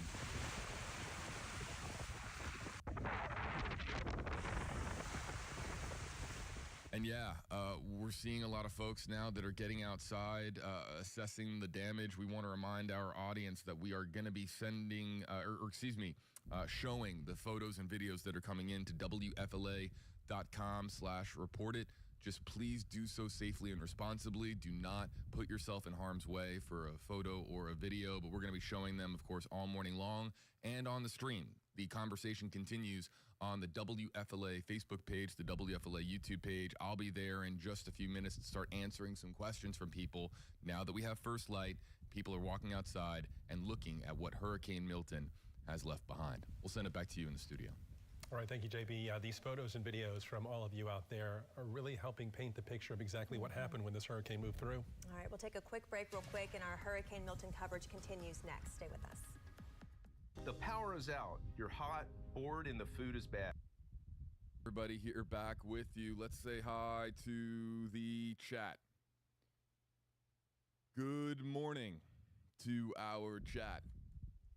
Hoping everyone is okay out there. Let's just do a quick check. How's everybody doing? YouTube Live, saying hello. We'll shout out some names and locations. Where are you watching from? How you doing? I think of the team that went to bed. Myself and digital content producer Rachel Tucker, we are, I think, the first ones up. And much to the to my shock and surprise, I was able to get some sleep. I don't know if I look like I got sleep, but I did get some sleep. Saying hello, oh my goodness, to Melissa, Mike, hey Michelle, Christina in Pinellas Park, Chris in Chicago, Anne Marie saying, glad you're safe. We evacuated to South Carolina. Yes, Michael, did get a little bit of sleep. More than I really thought that I was going to tell you the truth. I think the rest of our team right now is getting some well-deserved shut-eye, or at least I hope they are. So the morning team has really been doing a phenomenal job at keeping everybody posted. We're going to send you back to the morning team here. They have gone approximately 6.5 hours without a commercial break. And so that is their first break in 6.5 hours. So we're talking about marathon coverage. Yeah, they're doing a phenomenal job. But our focus this morning is on you and on the Tampa Bay area. I woke up this morning, and the first thing I did was walk outside at WFLA. I wanted to see what it looked like in downtown Tampa. I wanted to gain a better understanding as to how the impacts are being felt on the river. And it's and look, I think it's fair to say that Tampa, as far as downtown Tampa, this could have been way worse. WFLA never lost power, and a lot of the homes that I have seen, at least along the Riverwalk, and a lot of what I could see from my line of sight, it didn't appear to be that bad from a surge perspective. And we talked about this for days, endlessly on stream, that if the storm was going to move to the south of Tampa Bay, that storm surge scenario 1, which was worst case scenario, would not be scientifically possible. In fact, not only would we not have the storm surge of all that water rushing into the bay, to the contrary, it was the opposite. We had the water being sucked out of the bay. And I woke up this morning. Did Brian Enton get 17,000 retweets? Absolutely wild from him, Lauren, and Lou checking in. And we had on the WFLA Facebook page. Oh, Brian just tweeted 21 seconds ago. He's awake.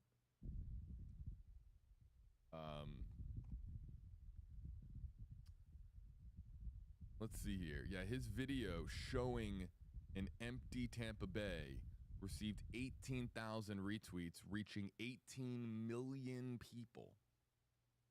Unbelievable how this story has captivated an audience, both national and international. So important, we get you right back now to Governor Ron DeSantis. I'll pick things up in the Stream Center once we are done hearing from the governor back here in just a moment.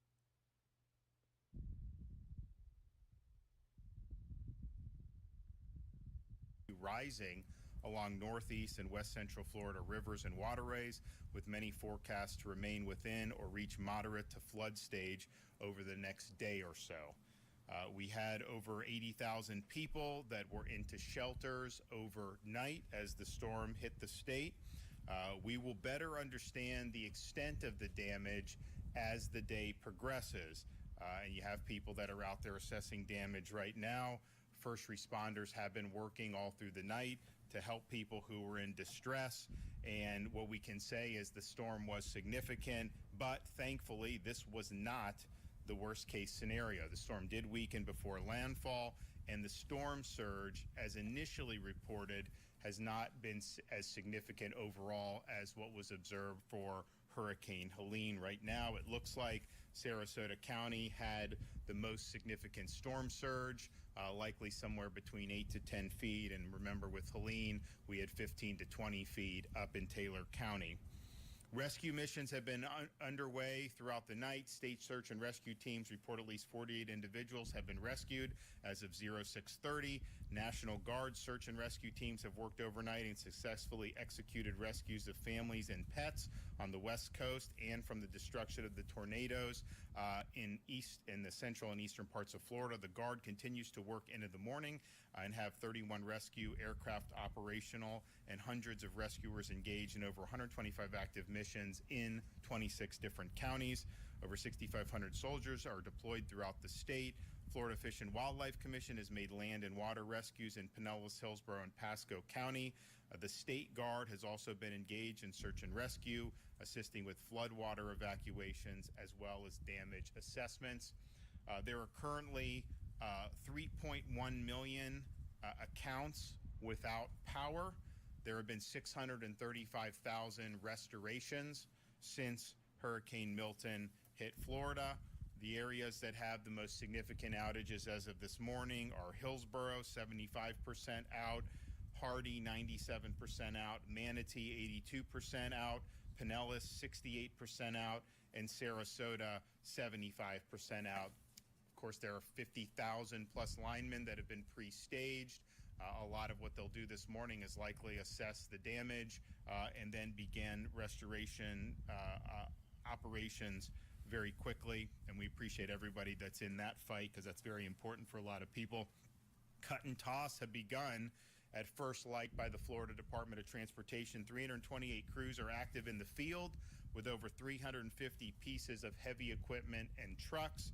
150 bridge inspectors were dispatched at first light and have begun performing inspections to open bridges across the impact areas. As I put in my executive order, residents have a right to be back into their homes as soon as the roadways are deemed safe. In Tampa, the Gandy Bridge and Howard Franklin Bridge have been inspected, cleared, and are open, and inspections of the Sunshine Skyway Bridge are underway.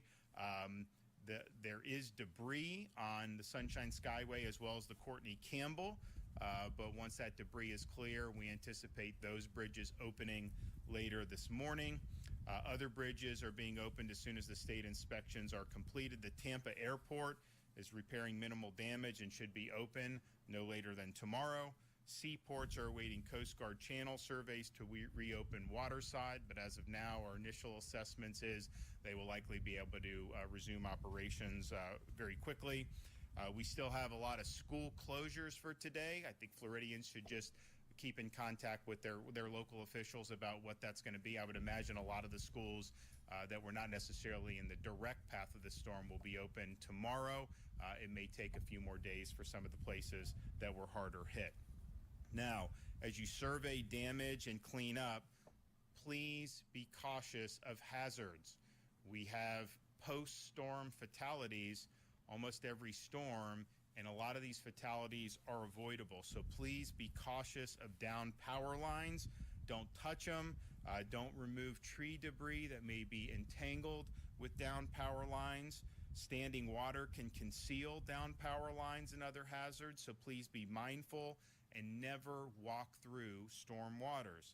Standing storm waters can also carry a bacteria. All right, here from the governor, we do want to mention that he just said that Gandy Bridge and the Howard Franklin are now open. Sunshine Skyway and the Courtney Campbell still have debris that need to be cleared off. We also expect to hear more from TPA later today about when operations will resume at the airport. All right, I want to get now to Mayor Jane Castor of Tampa giving her update. Debris that we weren't able to pick up, you can tell that that's been moved around in a few yards, but for the most part, that has stayed in place as well.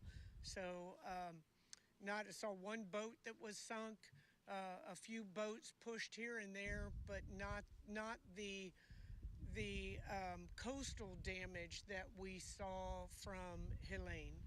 So overall, pretty good shape. It's going to be a lot of, there's some road clearing and some other things, but not the extensive damage. And as far as I know we have our first responder professionals here. As far as I know, we haven't had any loss of life. We've had some injuries. So we need to keep that going with our community. We are working, flew over the port. Port looks good, so we should be able to get fuel in and out of there. The roadways, the bridges look good also, but those have to be inspected before people will be allowed on those. And same thing with our communities. Our first responders have to get in there and make sure it's safe for everybody to come back in. But from the air, I wouldn't say that's going to take a long time. So hopefully we'll be able to get everybody re-entered and back in their homes as quickly as possible. Can't tell in the daylight what the electric system looks like, but again, been in touch with Archie Collins, and he and his teams are out there, and there's, last I heard, about 500,000 homes out of power, but I think they'll get those back up. We did see some telephone poles down in the streets with trees and so forth, but again, not the extensive damage that I expected. So that's good news for Tampa once again. All right, we got our first emergency responder, Chief Barbara Tripp. As the mayor said, there's still some recovery that we have to do. We just ask everyone to continue to be safe. For all of the calls that were called in and placed on hold, just to let you know, the first responders have responded to all of the calls and going to continue to respond to the calls. We had 3 fires overnight, and of course, no additional fires have been called in. And as far as all the medical calls, and just to let you all know, with the cleanup that we have received multiple resources throughout the state to sit here and to assist Tampa. So once again, if you can please do not go out on the streets, do not get involved into the flood areas to cause us to have to come out. Let's deal with a little more priority of what needs to be done. Let us give you a quick assessment of the city of Tampa, as the mayor has stated, so we can make sure you get to your property and be able to review it once it's cleared. But once again, if you are without power, we know power is going to take a while to get back on. Just know TECO is working very hard to restore the power. If you are operating a generator, make sure the generator is in a well-ventilated area outside, not inside your garage or in your home, and only plug in the appropriate appliances that need to be plugged in. We want everyone to continue to be safe and continue to support one another. Check on your loved ones. And if you need additional assistance, we still have the shelters. Of course, the shelters will be closing once we get everyone safe to get back to their place of their home. Please stay safe out there, and once again, let us come out and do the assessment before you try to enter. And now we're Chief Burkhall.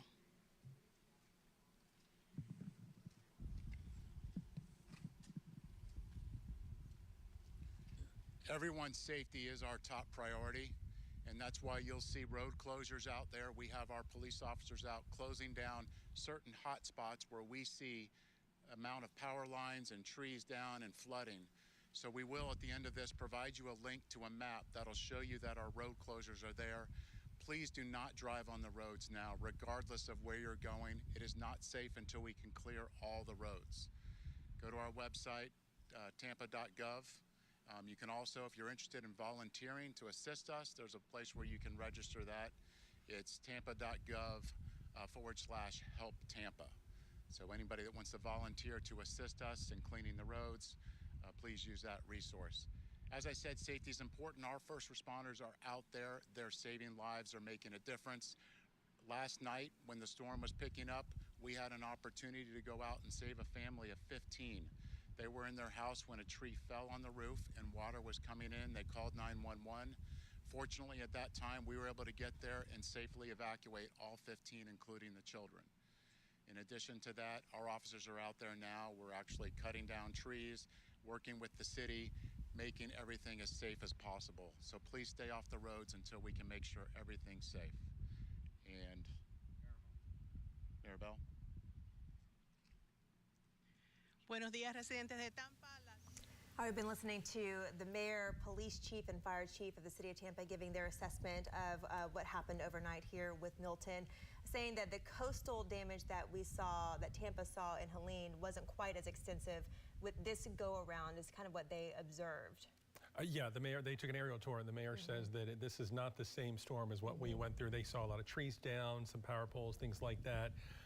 She also said at this point, so far as they know, there are no reports of any deaths connected to the storm here in the city of Tampa, although there were a couple reports of people who were injured as the storm was moving through.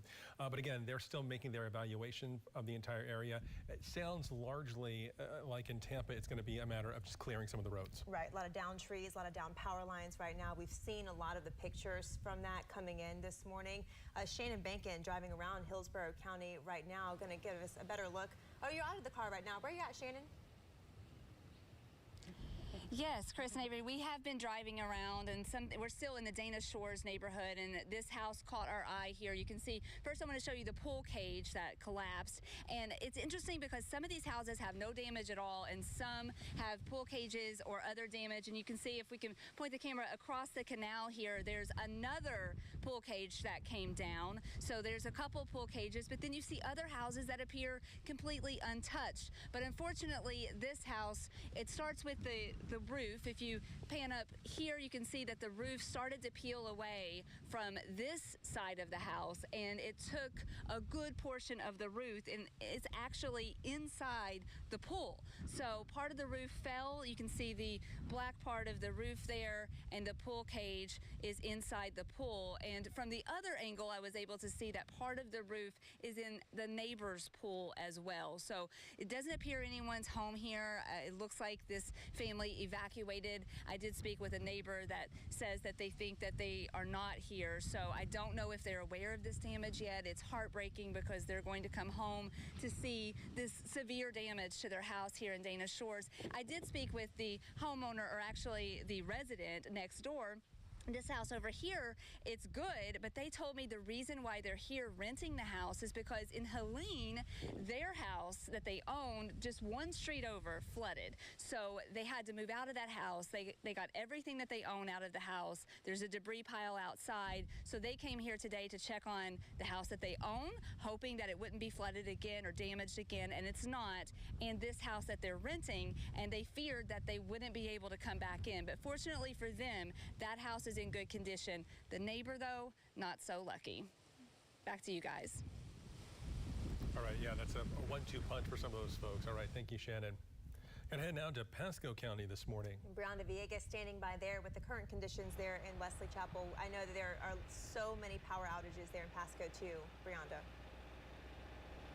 Absolutely. Even us ourselves, we had to deal with a generator. Thank goodness we had a generator because we lost power overnight. But yes, right now what residents need to know is to stay off the roads because there will be crews out there picking up that debris. We do want to show you some pictures if we have that video of Pasco County Sheriff's Office. They took these pictures while answering some calls. They were responding to more than 100 calls of debris in the roadways. So this will be affecting a lot of people who, are trying to get from their shelter location to check on their homes.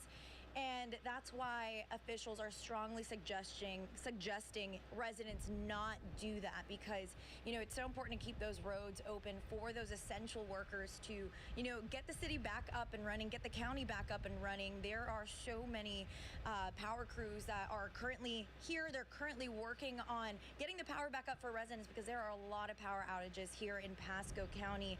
And because of those power outages, because of that debris, you're going to see a lot of traffic lights as well that are down. So make sure if you see a traffic light out, you treat it as a four-way stop. If you see the flashing red, also treat it as a four-way stop. Just be, very careful. You shouldn't be on the roads anyways, but, that's just a heads up for whenever we do get the all clear. But you should be sheltering in place right now until the all clear is going to be given by authorities. And the other thing I wanted to talk about, the health department just wants to make sure that no one is going into any pools, no one's going into the beaches, because contaminated water is a concern right now. So also talking about water, you have to conserve water right now. They're highly recommending it so they can maintain that water supply over the next couple of days. So if you don't need to use water, of course, don't waste it. Just be very mindful of that. And we will be here throughout Pasco County now that the sun is out. We're going to head out to some of the affected areas. Of course, Hudson Beach, the coastal areas are the ones I've been keeping track of because they, dealt with storm surge from Helene. So some people, dealing with boats still in their yards, even before Hurricane Milton came around. So we're going to try to get out into those communities and give you some live looks, some pictures from those communities that are possibly being impacted. For now, I'll send it back to you. Rhonda, thank you. We've been talking a lot this morning about the strong winds that we were experiencing overnight. A lot of folks waking up with significant wind damage across the area. That includes folks in Hillsborough County. And on your side, Melissa Marino spoke with one homeowner in that county and has more on the damage that they're seeing. We are seeing widespread wind damage, and if you need gas, you're going to have trouble finding it. This is what we're seeing. A lot of gas stations closed, a lot of pumps still taped off like this one. We are at the corner of US 301 North and MLK Jr. Boulevard East, and you can see a lot of the area still without power and the traffic signals everywhere we go are not working. And when you see something like this, you must treat it like a four-way stop sign. Everyone must stop. I want to show you video now of some of the other damage in this area. Along Martin Luther King Jr. Boulevard East, the wind tore apart the metal roof above this Chevron gas station, above the gas pumps. And here is a look at the damage to some homes, down trees. Folks, welcome back into the Stream Center. JB here with you. We're bouncing back and forth between Stream Center coverage and, of course, WFLA News Channel 8 coverage. Really quickly, I would like to bring in WFLA News Channel 8's Shannon Bankin, who is joining us from outside an area that's been impacted. Hello there to you, Shannon. Good morning. Where are you exactly, and what's the very latest out there? Good morning, JB. We've been driving around looking for damage, and now the daylight is here and we can get a better look. Right now, we are currently in the Dana Shores neighborhood in Tampa. We saw a lot of debris on the street. We saw a lot of downed trees, a lot of localized flooding, and then this caught our attention. And you can see that the roof here from this house just peeled off from one end of the roof all the way to the other, and part of the roof fell onto the lanai.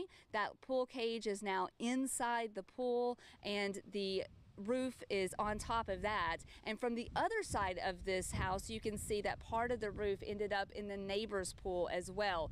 We've seen sporadic damage here in the Dana Shores community. If you look across the canal, there's another pool cage that's down, but then there's a lot of pool cages and a lot of homes here that are completely untouched. And I spoke with a neighbor who lives right next door to this house, and he said the reason he's here, he's renting a house because the house he lives in one street over, JB, just flooded in Hurricane Helene, and he had to move into a rental home. So they evacuated for this storm. They came back to see if the home that they own had flooded again or if they had wind damage. Luckily, they say their house looks good. They came to this house, it's okay as well. So they're have a sigh of relief, but unfortunately the homeowners here, or the residents here, are going to come home to distress and disaster.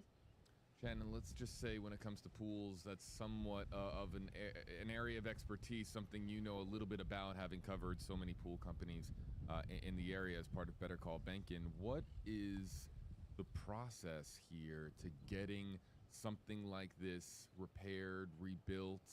It's not easy and it is expensive, but what would it look like for that homeowner?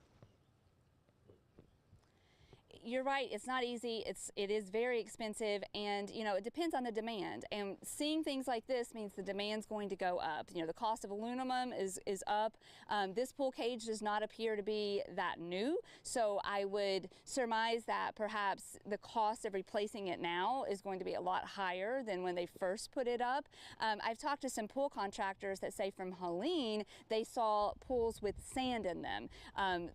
That is very extensive damage because you have to get all the sand out. It ruins filters and such. So luckily, in this case, it does not appear that they're going to be dealing with that because there was no surge here, but definitely extensive damage. You have the lanai, then you have the pool that we can't see because it's being covered by the lanai and the roof, and then you have the roof. So definitely a big claim here, and insurance, that can be a nightmare for people. I cover that all the time of people trying to get coverages from their insurance, and I'm sure they'll be putting in that claim soon, but a lot of people in the Tampa Bay area are going to be putting in insurance claims and starting the rebuilding process. And we were in South Tampa earlier today. We're in the storm tracker vehicle, so it's a higher vehicle. We were able to get out and drive around, but you would drive and the road would look good, and then all of a sudden it was flooded or there was a gigantic tree in the way and you couldn't go any further. So now that it's daylight, we're checking out some more neighborhoods, and we're asking viewers if you know of areas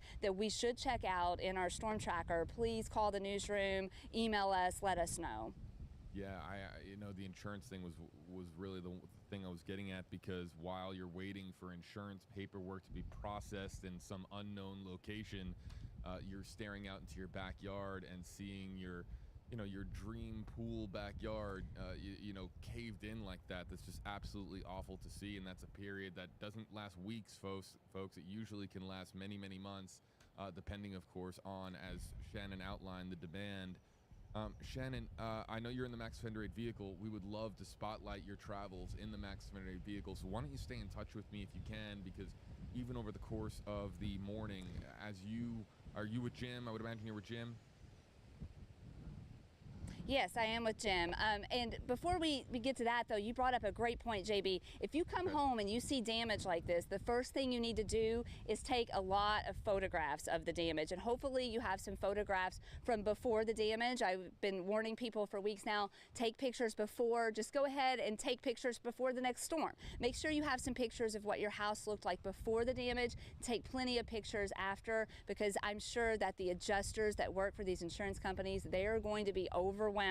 And you're right, this could drag on for a while before you're able to really start this serious picking up and remodeling and fixing of this damage. But you do need to first remediate the damage. Make sure if you have a tree on your house, it's okay to pay someone to take the tree off, but make sure you save your receipts and you take plenty of photographs. Shannon Bankin reporting for us. That was something that we did, my wife and I. A lot of photos and videos, obviously, before Milton arrived. So I would have guessed it's you and Jim, the dynamic duo, as far as in the Max Fender 8 Storm vehicle. Yeah, we would really love to spotlight your travels around the area. So why don't you take us through where you are heading next from your current location, and we'll try to bring up your shot as you're driving around. Well, we're actually getting ready to figure that out. We're going to have a game plan with the folks back at the station that are taking the calls from our viewers and figure out where we're going to go next. We've heard of some damage reports in Valrico area, but earlier today it was still too dangerous for us to drive out into that area. So like I said, we were in South Tampa. I know that there were some reports around the airport area. So I will let you know as soon as I know where we're off to next. And if people know of places we should go, please let us know. Yeah, that driving shot from the Max Fender 8 vehicle, Shannon, it allows us to see what the roads are really like out there. Because I will tell you, while people cannot return to the area yet, people are looking to see what the road conditions are like in certain spots, because while they might not be able to return today, people are watching from outside the viewing area thinking about, well, can I return this weekend? Is it possible for me to get back in Friday, Saturday, Sunday? Just how bad is it on the roadways? So the Max Fender 8 vehicle is a great tool. Shannon, we'll be following you over the course of the morning. Thank you for doing what you do. Appreciate you calling into the stream. All right, thanks. See you later. All right, back here, folks, in the Stream Center. I want to pass along. The Associated Press is reporting that 4 people were killed in tornadoes in St. Lucie County.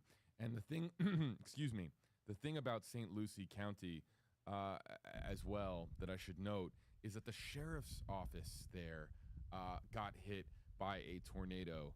And of course, it's just heartbreaking to hear about, a building that our law enforcement calls home, the same law enforcement that would be in a position to rescue folks in the aftermath of a storm like this, to hear about the sheriff's office itself getting hit by a tornado, absolutely devastating. I've not seen any additional damage reports there from the St. Lucie County Sheriff's Office, but I do know now that the AP is reporting 4 people dead in St. Lucie County. We're going to go now to Chloe Sparks. She is out by some damage, and we'll talk a little bit more about damage locally and damage across the state of Florida coming up. Many people are without a home this morning in Manatee County. Emergency officials are in as many places as they can be now, trying to help. Now, while they assess the damage and work to get power back on, they're asking people to stay off the roads. If you see somewhere the county could help, report it to 311. FPL has said they have begun the recovery process here in Manatee. In the meantime, remember to keep generators outside your home. The county suggests at least 20 feet away from your house. Many people can't believe their eyes this morning and say it was a frightening night to be in Manatee. I mean, just stuff flying. I mean, everywhere. Everything was flying. Stop signs were gone. I mean, just everything. I've never seen this much destruction around this area ever in my whole entire life. And I've been here for 46 years. There is a lot of destruction here, as you can see, and most people we talk to say they're just glad to be alive and that their loved ones are also safe. Unfortunately, though, not everyone evacuated. Many people did, 12,000 in the county shelters, many people staying at their friends, they tell us this morning, coming back to assess the damages. But we are expecting some devastating news in the coming days. Chris. All right, Chloe Sparks reporting live for us. Chloe, thank you. Well, a lot of you have been sending in pictures and videos, and you also have a lot of questions this morning as you wake up. And JP Buno has been live in the Stream Center this morning, kind of showing us the latest images and videos and also talking to you guys online. What's the latest there, JB?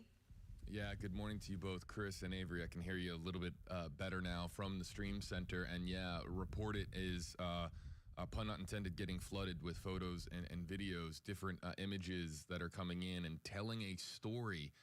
People that might not have power, but they did charge their phones overnight, and they are surveying the damage, not just to be able to send in photos and videos to report it, to share it with our audience, but also for insurance purposes, monitoring, of course, the before and after of what has occurred at their home. So let's get into some of the reported submissions. You can see here on radar that Milton, thank goodness, is vacating the state of Florida.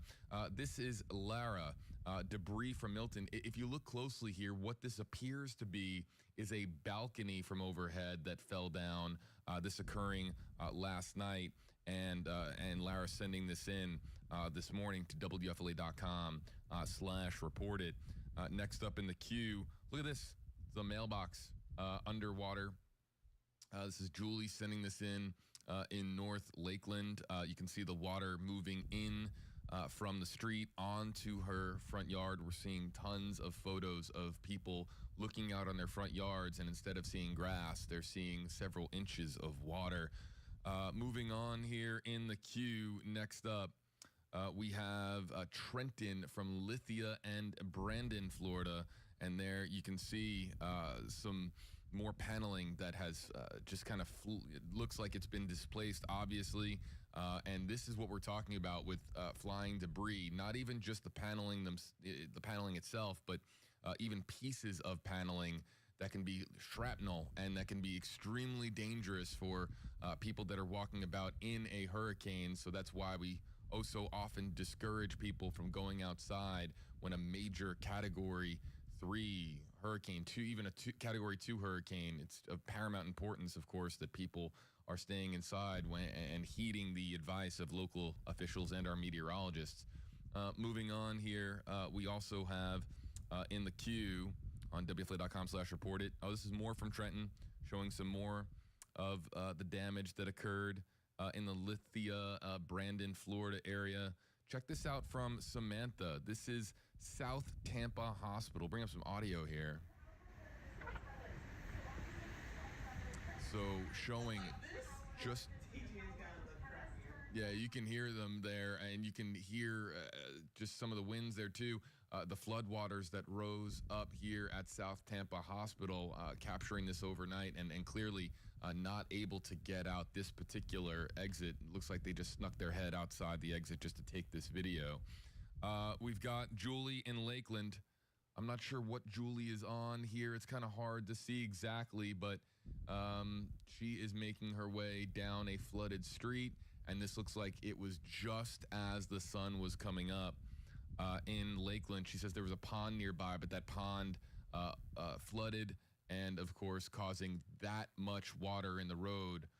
That looks like it could be a vehicle. I can't really tell exactly what kind. All right, so here, this is what you got to see, okay, folks? We're now getting those daylight images of that crane that fell down last night in St. Pete. We were on Tracking the Tropics live for our audience across all platforms when we got the reports of a crane coming down in St. Petersburg. And with so many people living in high-rises in St. Pete, as people were watching our live stream, they went to their windows and said, oh my goodness, there it is, and started sending in photos and videos to report it.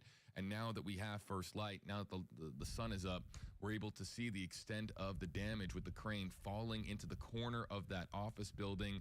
And really now you can see the extent of the damage. Another photo of it here, an onlooker taking a peek at this, and we were talking on stream yesterday. We actually had a video question come in to report it from Melissa in St. Pete. She was on her balcony hours before Milton. It was actually a day before, I believe, Milton arrived, and she sent in a selfie video, and actually it was for myself and Chief Meteorologist Jeff Baradelli, pointing out over her balcony and saying, I live here in a high-rise. There are a lot of cranes nearby. I am really concerned about what Milton could do to these cranes. Could these cranes fall? Jeff and I broke down different scenarios and how crane safety is of paramount importance during a major hurricane, or even really any hurricane or tropical storm. And here we have one crane that went down, as we noted last night on the live stream. Let's go to Michael in Tampa. The apartments here at Villa Sonoma, the condos there, seeing significant damage. And you can see that the caution tape is already up, letting people know to not come by this particular area. Moving on and report it. John in Clearwater, the whole roof off of a building on Myrtle Avenue. Absolutely wild. Now Clearwater, you would think, with the track of the storm, we talked about so many, catastrophic impacts with the surge, in the southeast quadrant of the storm. However, even to the north of the track, in places like St. Pete and Clearwater, all the way up through Pasco County and our northern counties in the viewing area, seeing damage similar to this. John spotting a roof off a building in Myrtle Avenue. Jennifer, look at this tree. I don't know if this picture does it justice, but how wide the base of this tree is pretty evident in relation to that house back there, and that entire tree coming down, snapped, down the middle, vertically. We're so used to seeing massive limbs come down, but the actual tree being split down the middle like that vertically is absolutely wild. This is from Davenport, Florida. Thank you to Jennifer for sending this in. And then we'll get to one more. This is Phoebe in Kenneth City. I don't know what we're looking at here. Oh, okay. She's right next to a tree that's come down. Clearly, she's waking up after Milton, getting outside, taking her phone around like so many people have, and just surveying the damage. And again, for a lot of folks, it's not just for surveying purposes or to send it into the local news. It's to document it for their insurance companies, to show the before and after of what has occurred with Hurricane Milton. So we are, of course, monitoring all the damage reports that are coming in to WFLA.com/reported. I see this on stream all the time. And you heard it from Governor Ron DeSantis a moment ago. Post-storm fatalities, it's just not talked about enough. And of course, we know 230 people or more, roughly in excess of 230 people have died after Hurricane Helene. And we want to keep, of course, people as safe as possible. So encouraging folks out there that if you're going to be surveying the damage, do not put yourself in harm's way. Do not be wading through storm waters. Still try to be as safe as possible. Even though first light has come up and you can see more, please try to be as safe as possible. But yes, you can send in anything that you think we should see to WFLA.com/reported. Chris, Avery, we'll send it back to you in the studio. All right, JB, thank you so much. Just endless amounts of pictures and videos being sent in right now. And those pictures from our viewers really help tell the story, for sure, of what we're seeing now in the aftermath of the storm. We're going to take a quick break. Our Hurricane Milton coverage continues after this.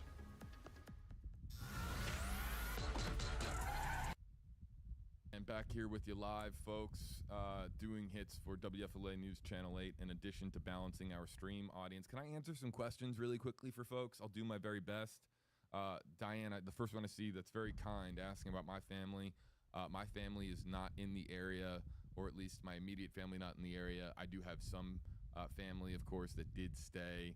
I have not heard from them this morning. I hope that they are just sound asleep, but hoping that they are okay. They are in Hillsborough County. Yeah, so I'll do my very best in the next few minutes before they come back from commercial break to answer as many questions as possible. So YouTube Live, I'm really honed in on you right now. I have not seen our current Facebook Live comment section, but we'll try to get back that way here soon.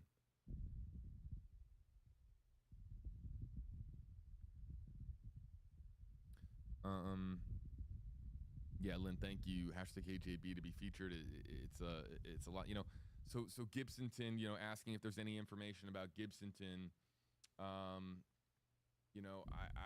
have not heard too many reports out of Gibsonton, but let's just talk about this. The coastal area, I suppose, if you're on the bay in Tampa Bay, you avoided worst case scenario. Now, Gibsonton, I'm sure, saw damage, and really the entirety of Hillsborough County is experiencing power outages. Really, all the viewing area is experiencing power outages. However, Gibsonton, is located right there. Right there on the water. The river, of course, goes right through there. The Alafia River goes right through Gibsonton. So it's one of those things where we have not heard. I don't think we've had a crew make it there just yet, to my understanding. It is a problem spot with the amount of rainfall totals. But the good thing to remember is that for a spot like Gibsonton, without that catastrophic storm surge, we're hopeful that things are okay. Let's go back to our on-air coverage. I'll be back here in just a little bit. He's my photographer, as you all know, but just for the viewers, we've been driving around looking at all of the damages and, of course, driving very carefully because we are seeing a lot out here. So we're here on West Bay. I'm having Malik zoom in. This is a West Bay chiropractic center, and the roof, there's damage there. And as Malik kind of slowly pans out, we're seeing all of this debris here on the street. Now, this is 20th Street. I'm going to take you all around. We do have more trees down in the road, but this is the most concerning thing we've been seeing in this area. Look at this gigantic tree. Not only is it split, but it is right down on the power line. Now, of course, that's very dangerous. We've been seeing residents carefully coming out of their houses, trying to check it out. I just spoke to someone who was on a bike, and he says that they don't have power in this area right now. So this is the theme for a lot of people. There are a lot of power outages throughout Pinellas County. Duke is the main provider here for everybody's connections. And so everybody, the crew lines, everybody's trying to get together and start working as we're getting daylight to assess these damages. Now, we just came from Bel Air Beach and some of the neighborhoods there. I mean, damage everywhere. We have a lot of power lines that are down. They're hot right now, so people really need to be careful and listen to what neighbors who chose to stay said. That storm yesterday definitely scared me. I've been through a couple of them, but there was a lot of wind. There was sometimes I was saying, oh no, but we're lucky that we're okay. Again, this tree is just one example of a downed power line, and a very dangerous one at that.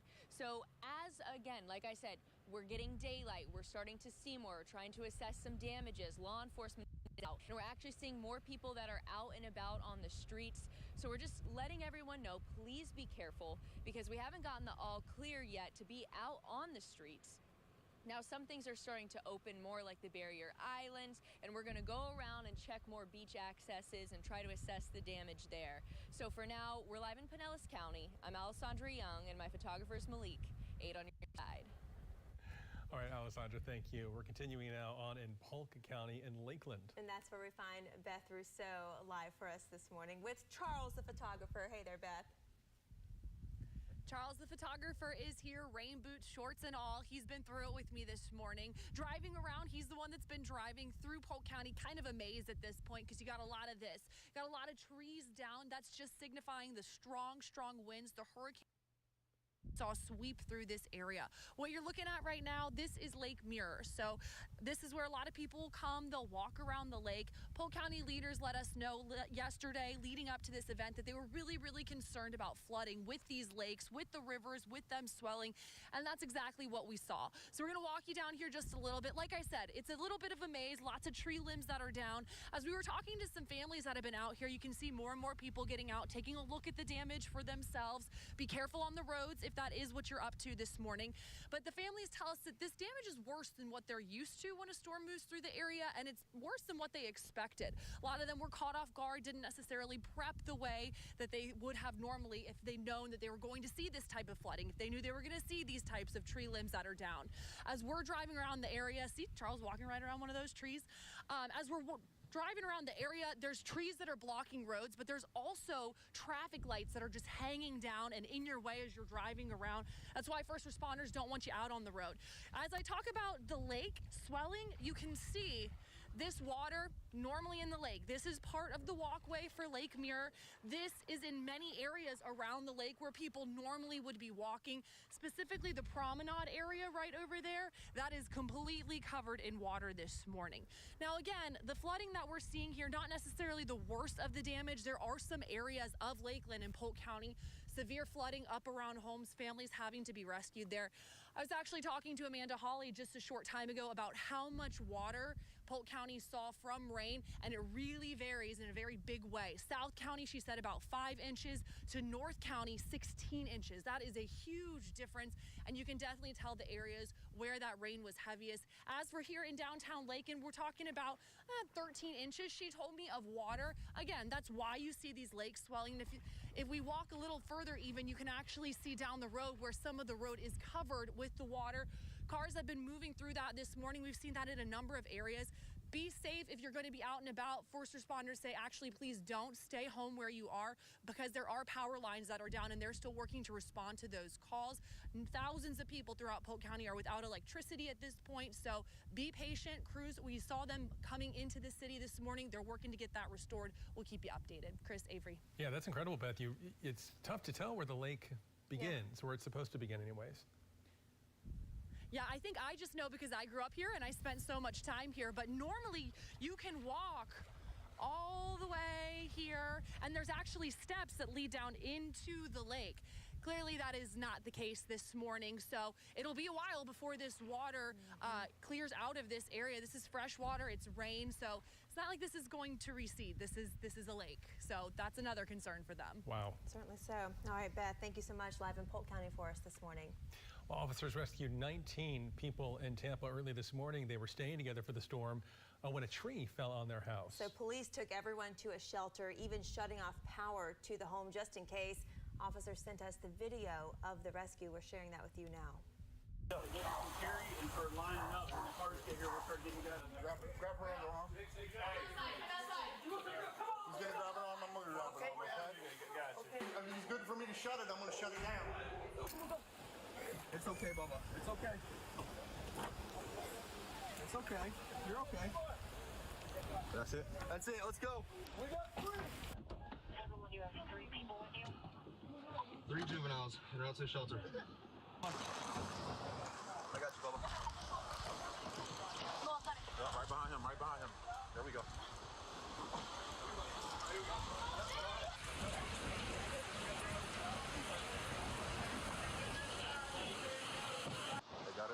Is that everyone?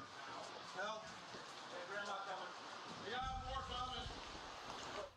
That's something, and we know that they got that group to a shelter. Yeah. We also know at least one of the officers stayed behind that house to make sure the power was shut off so they wouldn't have any problems there at that home. Well, just watching them too. I mean, those kids were obviously scared, but the officers were so kind. And they were so patient and calm with the kids to try to calm them down as well. Calm in a moment where the storm is really raging, which is a tough time to stay calm. So. And right now, City of Tampa emergency crews are assessing damages. They're clearing the roadways for first responders. Yeah, and like most agencies across the area, they are asking you to stay in place as they work now to make sure that all the evacuated areas and really all the areas around the city and all the roads are safe. Fast winds in St. Pete caused catastrophic damage to multiple buildings, and that includes Tropicana Field. Yeah, this really is something to see. And on your side, Lindy Supel has more. This is a captivating sight that shows the strength of the storm. Milton leaving its mark here in St. Petersburg, changing the face of one of the most iconic landmarks in the city. The dome of the Trop ripped to shreds as those powerful winds tore through the area overnight. One viewer caught the scene on camera, sharing this video with us as those panels were pulled from the structure. The home of the Tampa Bay Rays in disrepair. The Trop has been a focal point throughout the storm. The field was actually transformed into a temporary housing structure for first responders. So this is just one example of the damage that we've seen throughout the region. Also in downtown St. Pete, a massive condo construction crane toppled onto an office building. Mayor Ken Welch said that he knew the condo cranes would be a problem as these hurricane force winds tore through the area. And yes, we did see that crane come toppling down overnight. No one was injured in that. And Red Apple Real Estate Group, the developer, says that they are working with city officials as they assess the damage. But Pinellas County very much in the danger zone. The sheriff blocking off all access to the county this morning, citing down power lines, flooded roadways, saying it's just really not safe for anyone to drive through. They are responding to emergencies, and they really need to make sure that they have access to the roads. We will have many more updates from the city of St. Petersburg. At the same time, they're also responding to a water main break that has caused so much damage that it has shut down water throughout the city. We also understand that Lealman and Gulfport are without water and sewer. So a lot happening here. They're asking everyone to stay off the roads as much as possible. We'll keep you updated every step of the way. Reporting in St. Pete, Lenny Sue Paul, 8 on your side. And we do have some new images of the Trop here. Take a look. Overhead pictures showing Tropicana Field down into it. And then the crane pictures here as well. This was from 1st Avenue North to 1st Avenue South and 3rd Street to 5th Street from the police department there in St. Pete. Wow, that's something. I mean, to see inside, we've seen all morning, you know, the roof of the Trop that's been blown away, but inside of it is just, it's just wild to see. It's, especially when you consider you're looking in from outside like that. You're not supposed to be able to do that. No. St. Pete Police telling people, don't go near that area. Look, I get it. This looks really interesting and you want to go see it. This is going to look like this for quite some time. The Trop is not going to be fixed tomorrow. Just wait. Everyone will get a chance to go by and take the pictures. Yeah, snap their Instagram photo. But today is not the day, Lee. There's plenty of pictures and stuff on social media and here on the news that you can see. But it's sad. It's so sad to see all this damage. And that crane there, I mean, I'm assuming that's a condo or at least or an office building, really just decimated those first few top floors. And then, of course, the Trop. You can see that Trop, especially when we lit it orange because we won, and you could see it for so many miles around. It's sad to see how quickly it was torn apart by the winds that came through here with Hurricane Milton. Right now, this is a live look from Crystal River. This is the plantation on Crystal River. You can see the kind of ripples on the water as you head out toward Kings Bay. It's still very, very gusty out there. The highest surge, that is not the graphic I wanted to show you. I wanted to show you what's happening right now on what happened on Max Defender 8. So we always knew that this was a top heavy storm, right? All the rain was on the northern side. It's not that something's wrong with our radar here. There was no rain on the southern side of this, and we kind of draw your attention to the eye itself. That's what came ashore in what they consider landfall near Siesta Key. But the strongest winds were on this sort of northwestern side, and that's what ended up kind of drifting to the north, bringing those excessive winds in the southern portion of Pinellas County, right where the Trop is, right? So again, the eye wall actually did kind of come through Bradenton, Gillette, St. Petersburg, Wimauma, downtown Tampa really caught some of that eye wall as well, where some of the highest wind speeds were.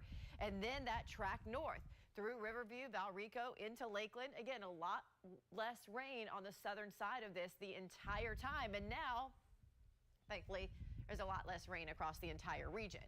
The winds are still kicking up. You're still going to feel the breezes for the next couple of hours, but really after lunch, those wind speeds come down. It's still breezy. You're still going to notice the wind, but it's not going to be a hindrance like it has been this morning with those winds still wrapping on the backside of Hurricane Milton.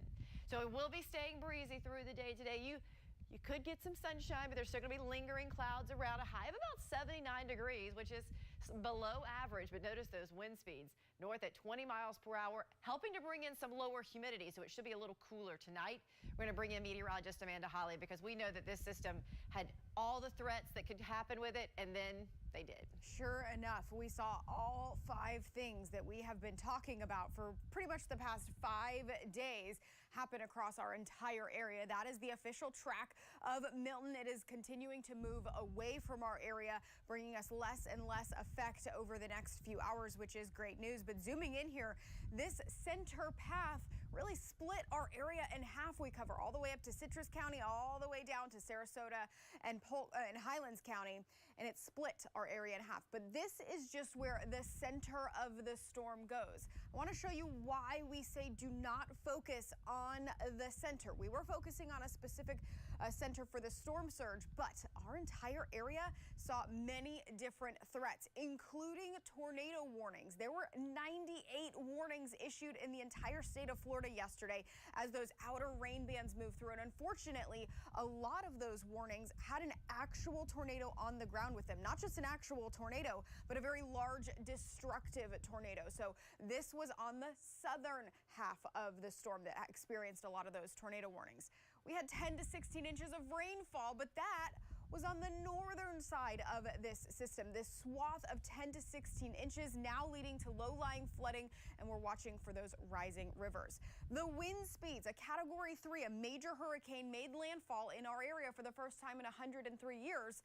And for the first time in 103 years, a lot of our area experienced 100 to 110 mile per hour peak wind gusts right along the coast there. But our entire area really had those strong winds. The storm surge, we knew it was going to be possible south of where that center came ashore, and sure enough, we have a gauge that says that we could have possibly had 10 feet in Sarasota Bay and higher amounts of points southward. All of that led to the power outages. Right now reporting over 3 million people without power in the entire state of Florida because of all of these effects. So this is a messy map, but guess what? That is unfortunate. That was the unfortunate reality as this storm passed. It was a major hurricane. It caused major damage, and we are looking at all of those tropical threats. Luckily, the tropical threats are over. Looking forward, you just heard Lee say it's going to be a nice day today. We are watching for rising rivers right now. A lot of our area rivers expected to crest in moderate or major flood stage by tomorrow morning, so we're really watching for that.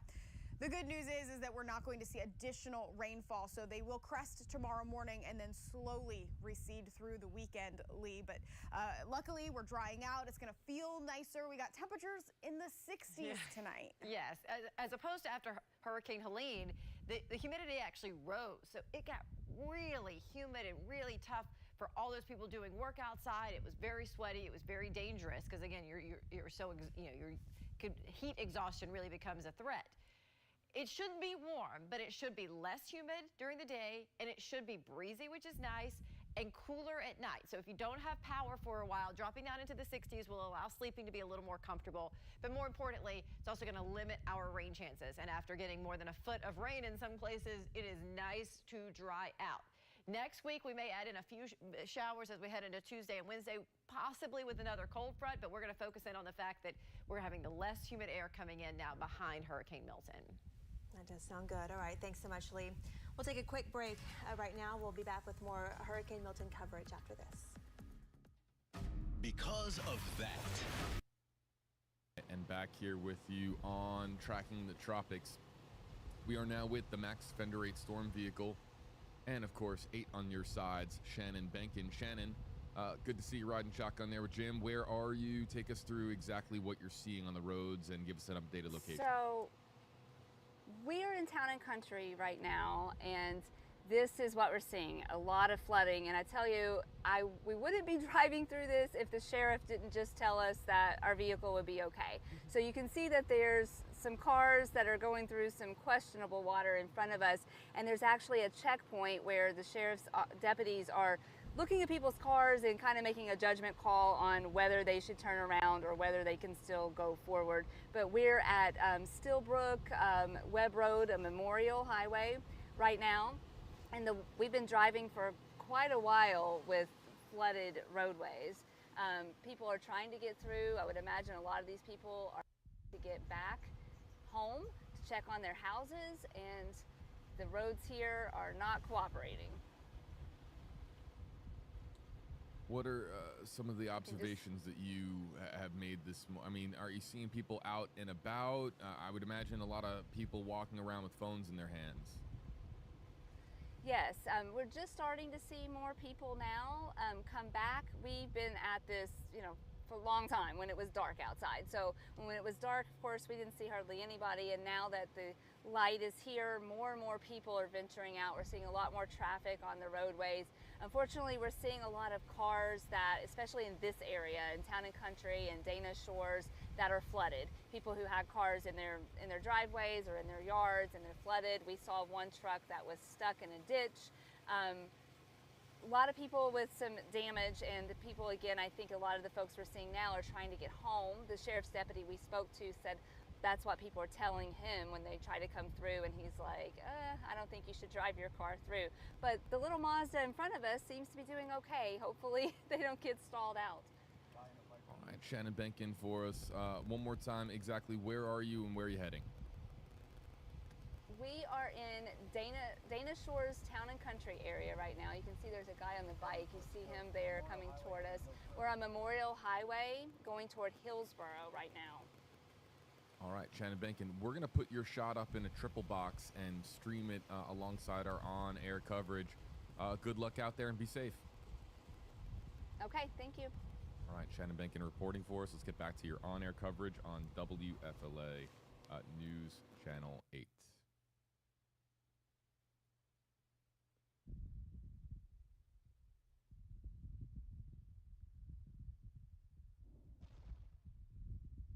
Particular, driving around some of these neighborhoods with a lot of debris piles from Helene. Yes. And they have found that in large part, a lot of those piles, at least in Hillsborough County and Tampa, seem to stay together. They didn't seem to become the projectiles there that people were worried about.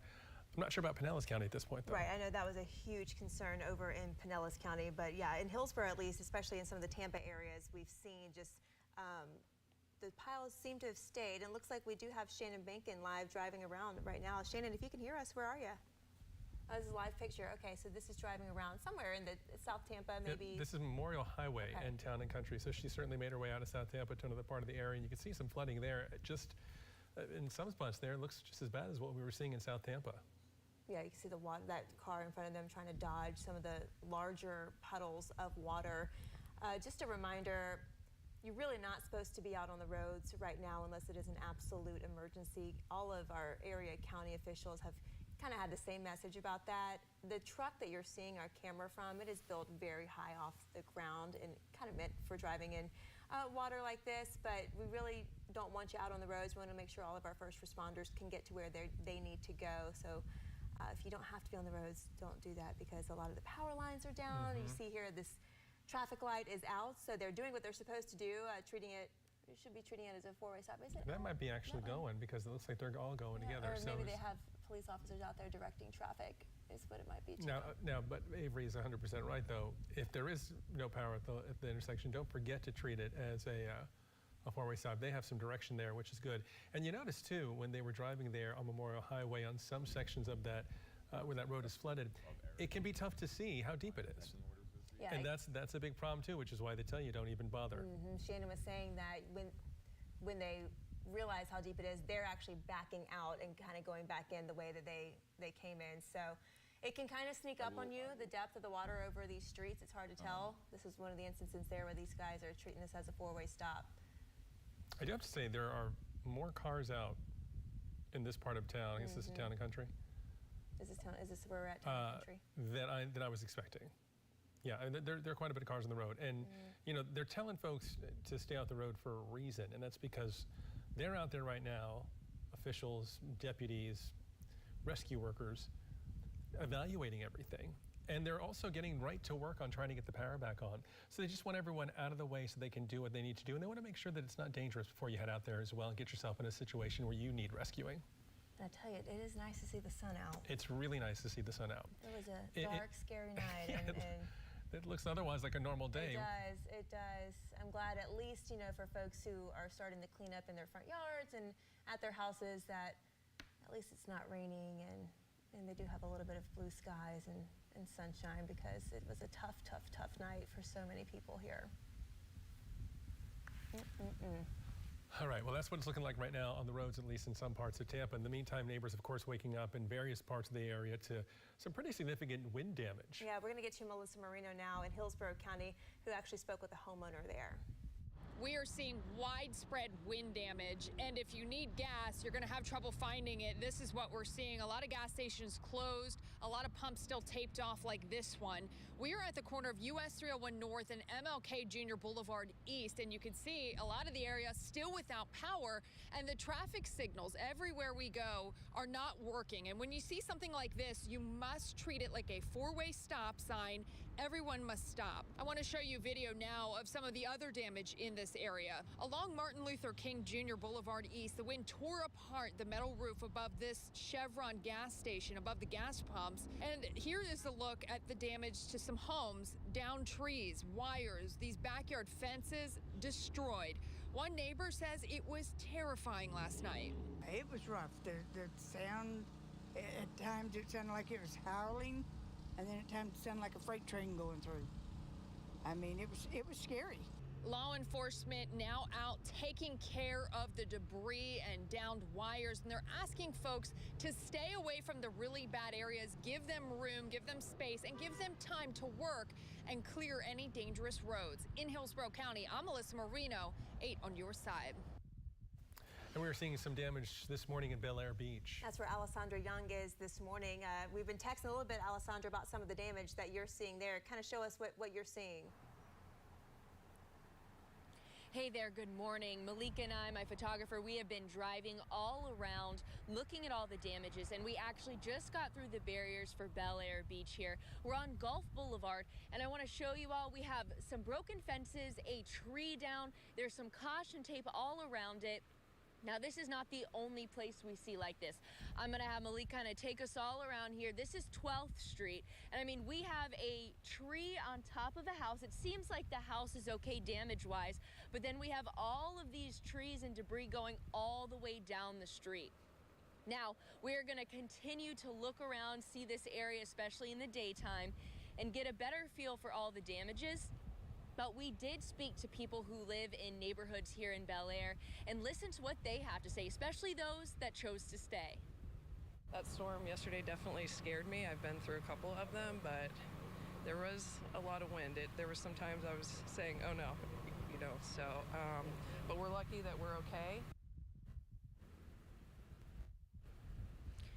You know, this is the most cars we've seen on the road. It seems like police are just starting to let people through, especially those that weren't staying at home, to see the damages that were done to their homes. Now, we just got here. We've been driving around for a few minutes, and a lot of the streets look like this one that we just showed you, 12th Street, with a lot of trees down and some damages. But the good news is, so far, we haven't seen any homes that have been destroyed. Chris and Avery. All right, thank you, Alessandra. We are starting to get a better idea. Okay, we're going to take a break real quick, and then we'll be right back after this. Other financial institutions may do a couple things well, but in our experience over the past decade. All right, back here with you live, folks, balancing our on-air coverage, of course, with the Stream Center, and paying attention to our comment section, doing our very best right now to answer as many questions as possible as well. Look, we know that there are power outages. Those power outages are widespread. In fact, we'll go to WFLA.com. I want to actually bring up the TECO power outage map. I'm sure that that's a very popular spot. TECO is obviously a main provider for electricity in the area. And yeah, I mean, you're looking at 600,000 customers approximately out across their coverage area. And again, in excess of 2 million without power in the widespread Tampa Bay area. Folks out there, do you have power? Let me know. Shout out some locations. If you comment right now, if you don't have power, I'd like to know where. But we're hearing of a ton of power outages especially in eastern Pinellas, in Pasco, in central northern Hillsborough, really all the way through down to southeastern Hillsborough County, into western Polk, But I mean, the power outages, to tell you the truth, are widespread. All it takes is one down tree coming down onto a power line and knocking out power for a stretch of homes or really an entire neighborhood. So RAR says no power in Bradenton and Palmetto. Nathaniel's, wherever he's watching from, says I have power but no internet.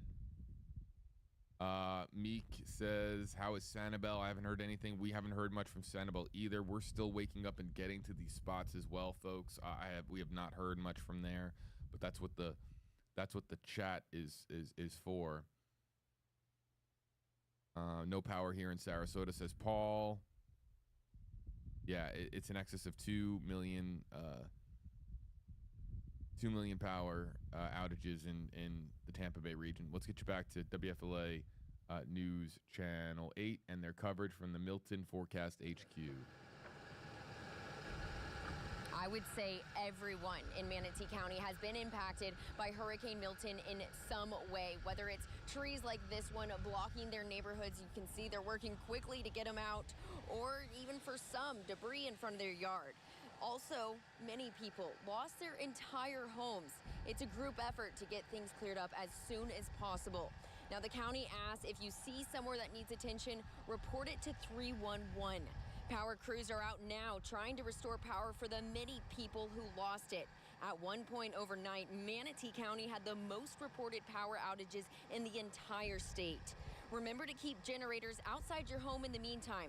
The county suggests at least 20 feet away from your house. There is still danger out here with power lines down and hanging limbs, but fortunately the community has people like Ed Selko and Brian Drew helping quicken the recovery process. Nobody's trimmed this stuff in years because we're not worried for a hurricane.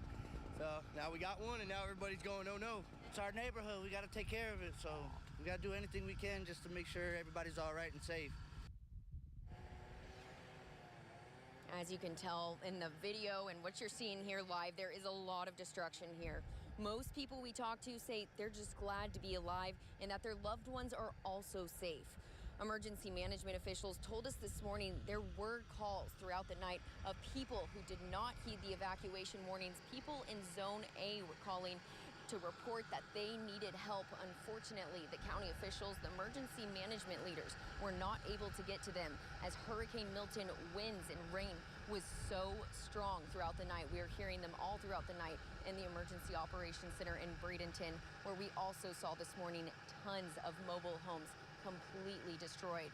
A big problem in this area is the roofs ripping off of mobile homes. We've heard from several people in several areas throughout Manatee County that mobile home parks are just completely destroyed with hundreds of homes. Total losses. Very sad over here, guys. Now, Chloe, it does appear from where we are here, it sounds like that's chainsaws behind you. So are people already going after these trees to get them out of the road? Oh yeah, that's what these Good Samaritans are over here doing. And at one point, they even got their chainsaw stuck. But these guys, they know what they're doing. They're being quick with it. They say it's only going to take them about an hour and a half to take down massive trees like this one. Yeah, that's the good thing. I mean, people have already, whether they're power crews or emergency crews, or like she's saying, just folks nearby, they're going after the repairs and the recovery already. That's fantastic. All right, Chloe, thank you for that. All right, we'll turn it over now to Lee Span. Yeah, people up and at 'em early trying to get cleaning up. I tell you what, the sun hasn't even been up for 2 hours, and you already saw large trees, getting moved out of the way.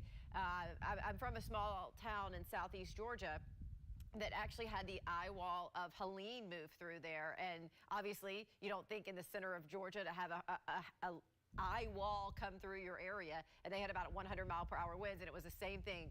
All the trees came down, and you can bet there are many Good Samaritans that got out there and moved those trees, because without moving the trees, people can't get out and help can't get in. So again, getting those trees removed is the first line to getting help to people. Hurricane Milton roared through our area, though. Now it has winds of 85 miles per hour. It's out in the Atlantic and moving quickly.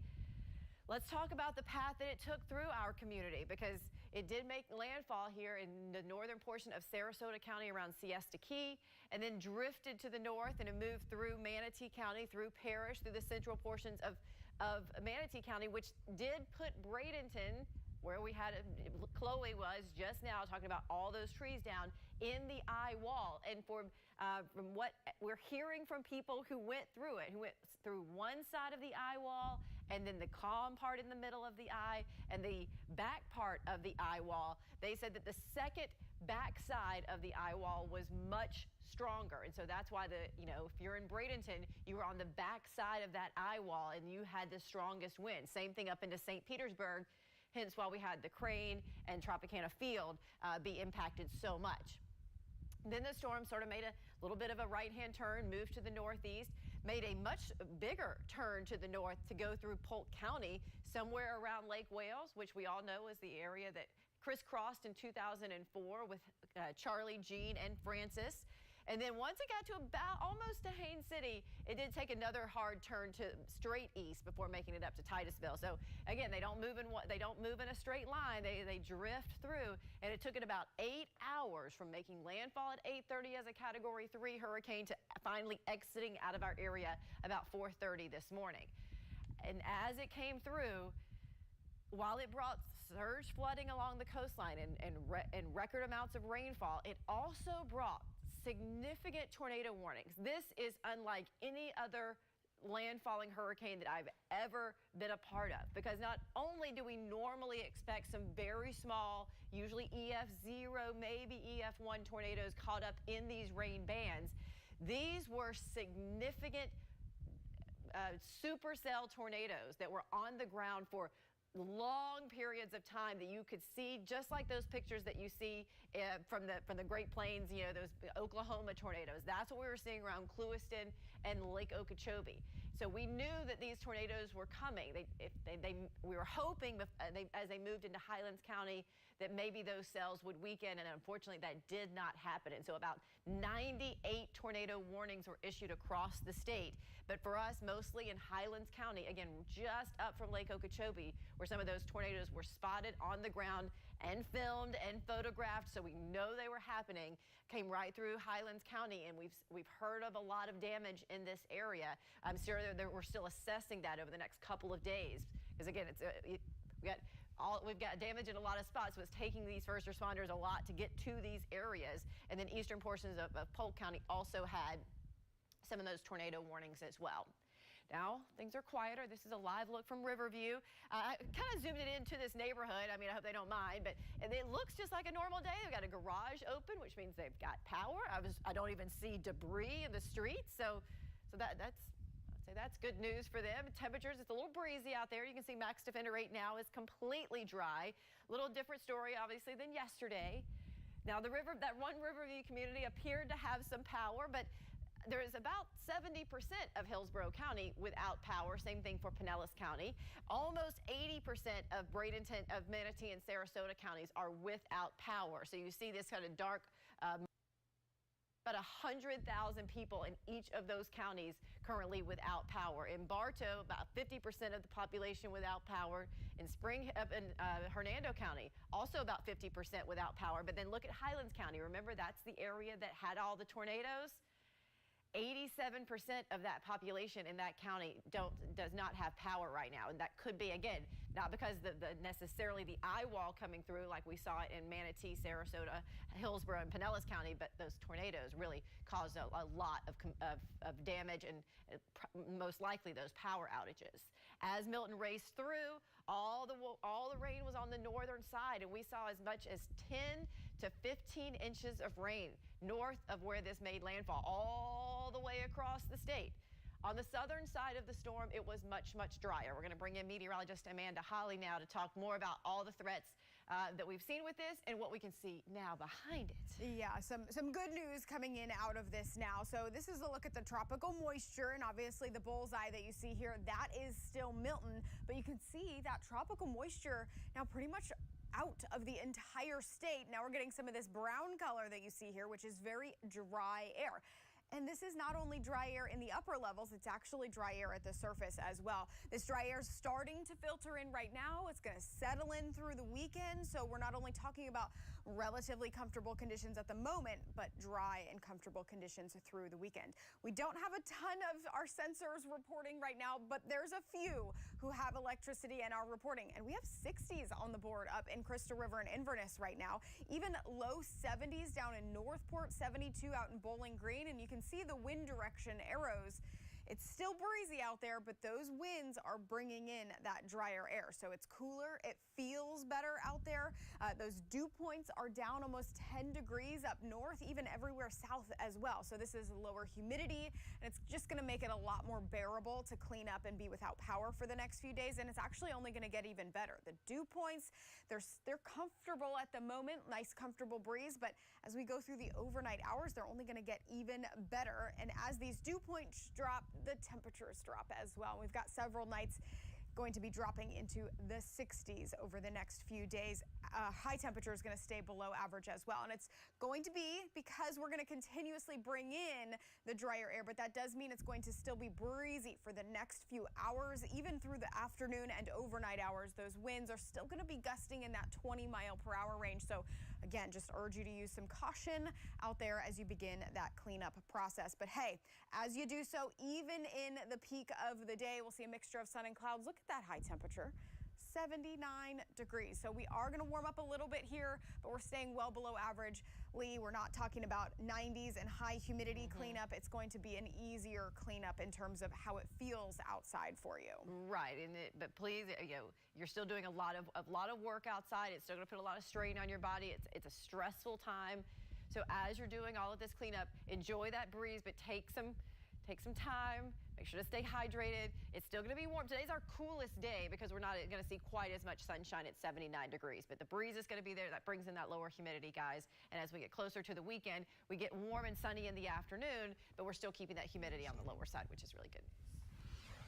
Yeah, that is fantastic. No, that's fantastic. I was actually just texting with my mother-in-law, who was telling me that they are already able to be outside right now cleaning up around my house and my neighbor's house. So that's great that the weather is very different from Helene when it was so hot and humid outside the next day. So we'll take it.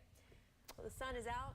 Many roads seem to be clear, but officials are still stressing that you need to stay indoors until they can assess all the damage. In fact, we're actually seeing a lot of debris out on the roads right now. Yeah, and on your side, Shannon Bankin in the Max Fender 8 Storm vehicle, which is made for something like this. So this is something we don't encourage people to do, but she's getting a very good up-close look all across the city at the damage we're seeing. So where are you right now, Shannon, and what do you see?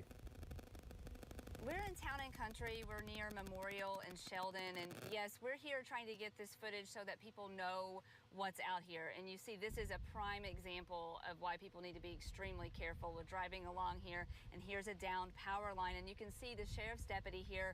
We spoke to him and he tells us he was driving along and he saw a telephone pole down and decided to stop and check it and then saw the line. And beyond this big thick line that you see right in front of us is a very small line that's right before the stop sign there.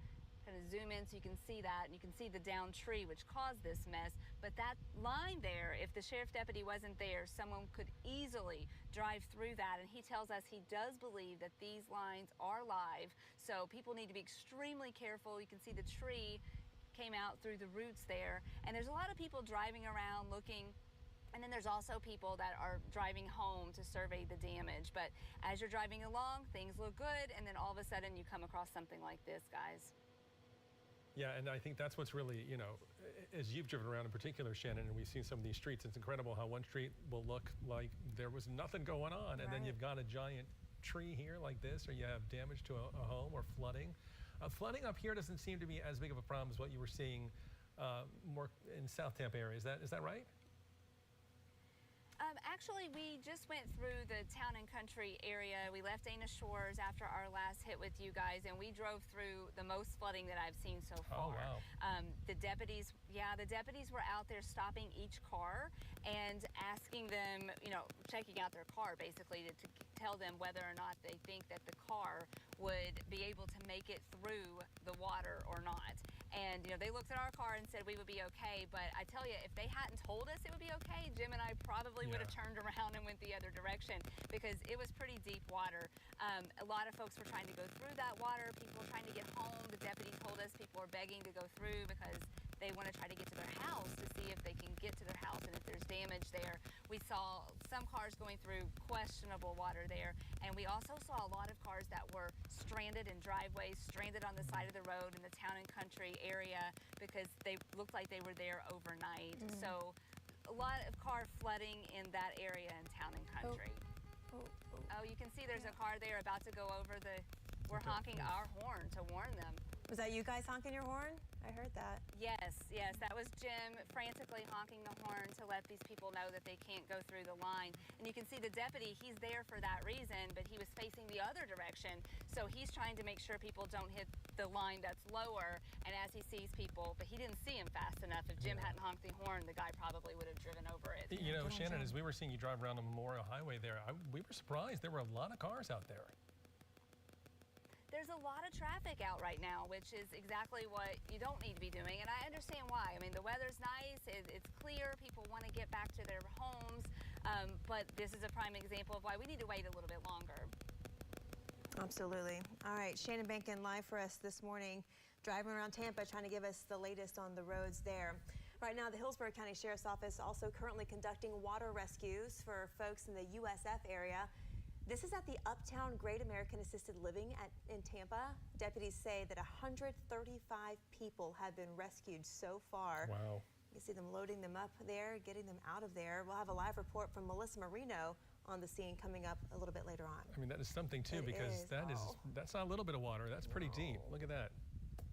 We're taking your questions live now on WFLA Live, or WFLA Now, I should say, with JB Buno in the Stream Center. JB, you're getting all sorts of great photos and videos from people that are really helping us tell the story of what happened here with this storm.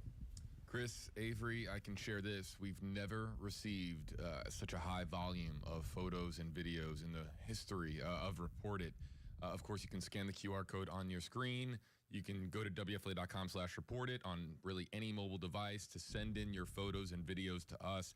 This isn't just for us to look at, you know, the damage in your neighborhood. This is great for just for us to catalog damage reports, show streets that have been flooded, down power lines, areas that have been hit hardest. That also helps us understand where we should be sending particular crews, of course, with the News Channel 8 team. So let's get to some of the pictures and videos that are being sent in by our viewers on WFLA.com/reportit.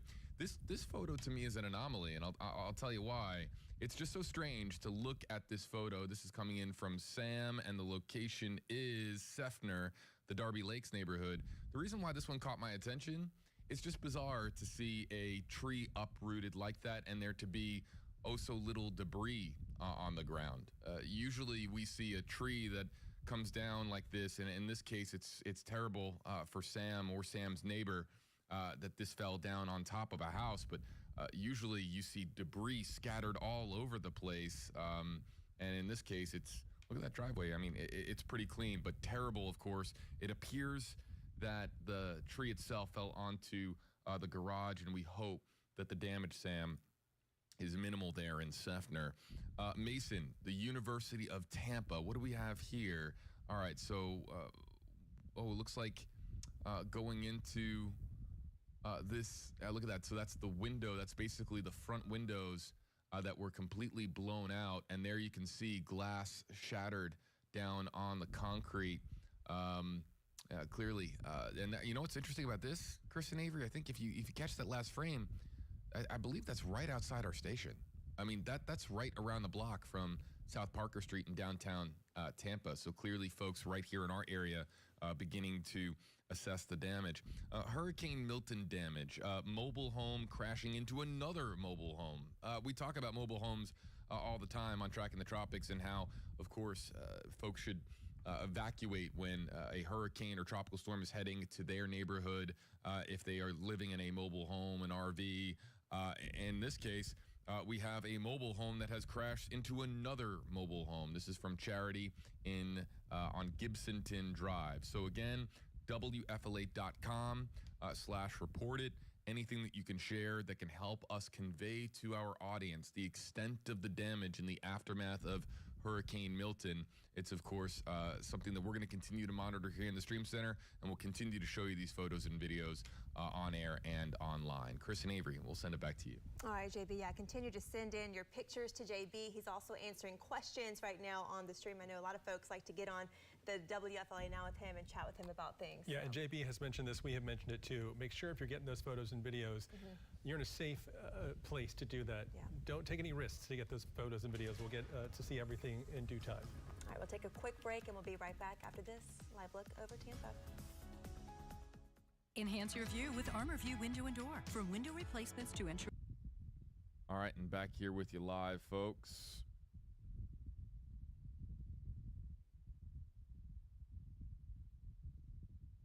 How's everybody doing? Checking in. YouTube Live. Hoping everyone's good. We're trying to bounce out of the commercial breaks as best we can and return everybody to our on-air coverage here. Yeah, Lynn, thank you for the short link to the power outages. That's the very latest. Tampa Electric Company, more than 500,000 people without power. Peace River Electric, it looks like Manatee County was hit the hardest with 39,000 people without power, 9,000 to 10,000 in Hardee County, another 1,200 or so in rural Hillsborough and Polk County as well, experiencing about 5,000 outages. Florida Power and Light, Manatee and Sarasota County combined, approximately 400,000 people without power. And then Duke Energy, Citrus, Hernando, Highlands, Pasco, Pinellas, Polk, all of them with various outages, but none more than Pinellas. Pinellas has nearly 500,000 people without power, in excess of 400,000. Lakeland Electric, 86,000 people without power. Look, folks, if I can just share a bit of optimism. Florida has a reputation for being very efficient with getting power restored to neighborhoods. It's because we do this. Now, the one, we have, of course, heard about all the crews that are still working in the aftermath of Helene to get the Carolinas back on the grid and Georgia back up online with power. That, of course, with these two storms occurring back to back, the reinforcements from other states isn't as plentiful. However, look, power outages are going to become less and less and less. More and more power will be restored. Be patient, folks. If we hear anything, we will pass it along to you. You have my word. 28 feet tall. That is really incredible and a little unsettling as well. Yeah, all at the same time. Hey, we're also getting this new time-lapse look from a satellite showing lightning flashes as Hurricane Milton made landfall. My goodness, see it all right outside the eye.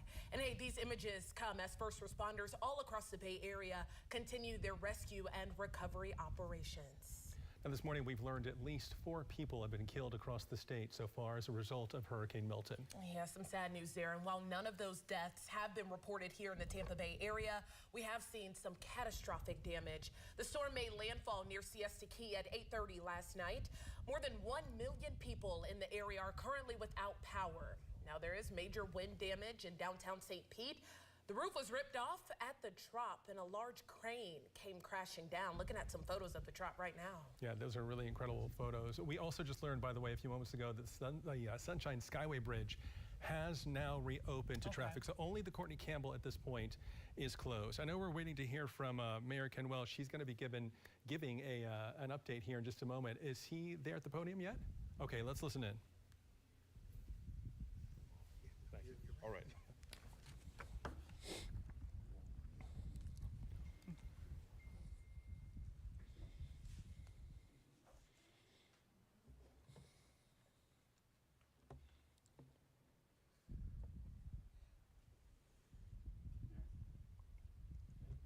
I am. Good morning and thank you for joining us for our first Hurricane Milton recovery update. I'm Mayor Ken Welch. I'm honored to be joined by our St. Pete City team. Also want to thank State Representative Michelle Rayner for joining us as well. As of this morning, Milton has moved offshore after making landfall in Sarasota last night around 8:30 p.m. The city is in the early stages of the recovery process and has been fully staffed here at the EOC for the last 24 hours to ensure that we could begin the rebuilding process quickly. As soon as it was safe to do so, our police officers began the first push of assessments around 3 a.m. this morning. We also currently have city crews conducting damage assessments and working to clear roads. While we were spared the brunt of the storm surge in this storm, we didn't achieve the level of storm surge that was predicted. We still have serious issues that we're working to address. The storm still brought approximately 18 inches of rain and some localized flooding. The storm also caused damage to our potable water systems, our drinking water systems, infrastructure, and power. But we're actively working to restore those services to residents as quickly as we can. I want to ask that you stay off the roads as our crews start the recovery process by conducting damage assessments. We really need folks to stay in place today and allow them to do that work. We're working as quickly as possible to make it safe for everyone to venture out. And I know folks are anxious to get back to their homes to check out damage and to start cleaning out debris, but please be patient. This is for your safety. The roads are very dangerous at this point and crews are working to make them passable. The more space our crews have to do their work, the faster we can restore services to our community. Now, during the storm last night, we made the decision to shut down the northeast and southwest sewer treatment facilities to protect city employees and prepare for possible damage from storm surge and wind. As of this morning, I'm pleased to report that both of those plants have been brought back online. That means folks can start draining water in their home, like flushing toilets and brushing your teeth. However, due to waterline breaks, we also had to shut off drinking water last night around midnight. Crews have been out this morning making repairs to the drinking water system, and potable water is back on and may come out of your sink. As the system continues to pressurize, however, it's very important to boil the water before you use it. So we have issued a boil water notice. We're working to identify the location of the waterline break, and we have multiple crews conducting ground and aerial surveillance so we can repair the leak and fully restore services. And this is why we stress that folks should stay off of the roads, as city teams need that space to ensure we can restore services to residents as quickly as possible. In terms of electric service, we have nearly 400,000 people without power in Pinellas County right now. It will take longer to restore power, but we are working alongside Duke Energy to ensure that we can repair those systems as quickly as possible. Duke is working to bring crews in, but we just need everyone to be patient right now due to the impact and the number of outages that we're dealing with. This was an unprecedented storm with very high winds. The damage to the power system is more severe this time around. Many residents across our city team are impacted by this storm as well. So we're asking for everyone to be patient while these services are being restored. I do want to thank our local, state, and federal partners for the support they provided to us during this time. We've been in contact with them across all levels, and they've all been great partners who are focused on helping St. Pete rebuild. This was a storm that intensified quickly and gave us very little time to prepare, but we made it through the storm, we've started the recovery, and we will be successful. I ask that everyone continue to be patient and lean on each other during this time. Be a good neighbor, offer help where you can, and know that we will come back from this challenge stronger and more resilient than ever before. Thank you all. We'll now take any questions you might have. Can you touch on the crane incident at Florida Central, the damage? I know that no one was hurt, but there All right, we've been listening to St. Pete Mayor Ken Welch talk about now we're in recovery mode. He said there are several crews out there working to restore power, working to clear out all of that debris, tending to Tropicana Field, because when we look at the images, the videos of the trop, it is just devastating. Yeah, they had the water off as well for a while, and the mayor says they're getting that all back together for folks there. Yeah. Pinellas County, by the way, did reopen. It was closed for a while, and you can get access now to the Bay Area Islands as well. That said, and we've been saying this all morning, and you were in Wesley Chapel earlier saying the same thing, they still don't want you to go out. And I know it's very tempting to want to go look at the trop and that crane that fell. That's going to be there for a while. You don't need to do that today. For now, you need to stay off the roads. Yeah, I even took several measures before I got on the road. Yeah. I was asked to come back. I said, let me check with Pasco County deputies. One even escorted me to a certain point in the county just to make sure we were okay out there. So please be as careful as possible if you're thinking about heading out. Now, hey, we do want you to take a look at this. Speaking of Tropicana Field, it had its roof blown off by Hurricane Milton's powerful winds, as we've been talking about. Most of the fabric covering the domed roof, unfortunately, has been turned off. Returning to 8 on your sides, Dan Lucas with a look at this. I mean, Dan, when you see these images, what is it like? What comes to mind? It's absolutely incredible. Last time we saw that, it was under construction before 1990, and really this was a lot of people's first real look at storm damage from Hurricane Milton. It was alarming when we saw it. A Bay Area sports venue ruined by a breach of its roof, a roof that was built to sustain winds up to 115 miles per hour, sustained winds that pounded the trop's northeast corner, the lower portion of the dome, and that fiberglass, the sheets there covered in Teflon just gave way. Now inside, there were thousands of cots stacked across the field. They were meant to house first responders and workers. Those folks luckily were moved before the storm, so everyone lucky in that case. And we had video earlier in the morning from inside the trop, shot from a security worker who had to be terrified at that moment inside. He literally picked up his phone when he saw that roof tear, and you heard the mayor. I mean, the trop is one sliver of what Pinellas County and St. Petersburg is dealing with today. So, but yeah, I thought it was a very good point. It's not a good idea to go out and let's sightsee. Yeah, this is going to look like this for a while. Yeah. Not changing anytime soon. Yeah, and I've been talking about it as well this morning. This is nearly 2 years to the day that the Rays lost their spring training complex to Hurricane Ian. So, kind of a dubious anniversary. And at some point, the Rays will get in there and assess it and make a decision on what they want to do, because I mean, look at it. You're not playing baseball in there. Yeah. Dan, go ahead. I was going to say, have you heard about the status of any of the linemen who were actually inside when this started to happen? Fortunately, I believe it was completely empty when it happened. Yes, Okay. so I think everybody was out because there were no reported injuries, and then reports later came, no one was in there, just the normal staff. That video, by the way, that was shot inside of the cots, you could see glass, so they were inside the offices. All the offices at the trop for the Rays franchise are inside that building, kind of tucked behind right field and center field there. So that's where they were for that perspective. And in the concourse area, you've been to a Rays game before, you're in the concourse, that's a safe place to be. But anyone who saw that looking up, I mean, that's not good. Have we heard any more reaction from anybody in the team at this point? No, not yet this morning. I think a lot of guys are waking up to this and just shaking their heads and stunned disbelief.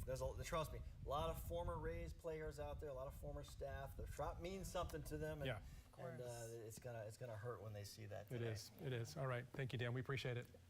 Got to check in now with Lee Spann for the latest on the weather conditions here and what has happened at this point to Milton. Yeah, I kind of want to take a step back and just and think about what was happening a little more than 12 hours ago when we had a landfall of a Category 3 hurricane around 8:30 near Siesta Key with winds of 120 miles per hour. The last time we had a storm this strong make landfall along our coastline was late October 1921. So more than a century, but we always talk about October being a pretty vulnerable time for the Tampa Bay area, the west coast of Florida, because the Gulf is still plenty warm enough to house and develop these major big hurricanes.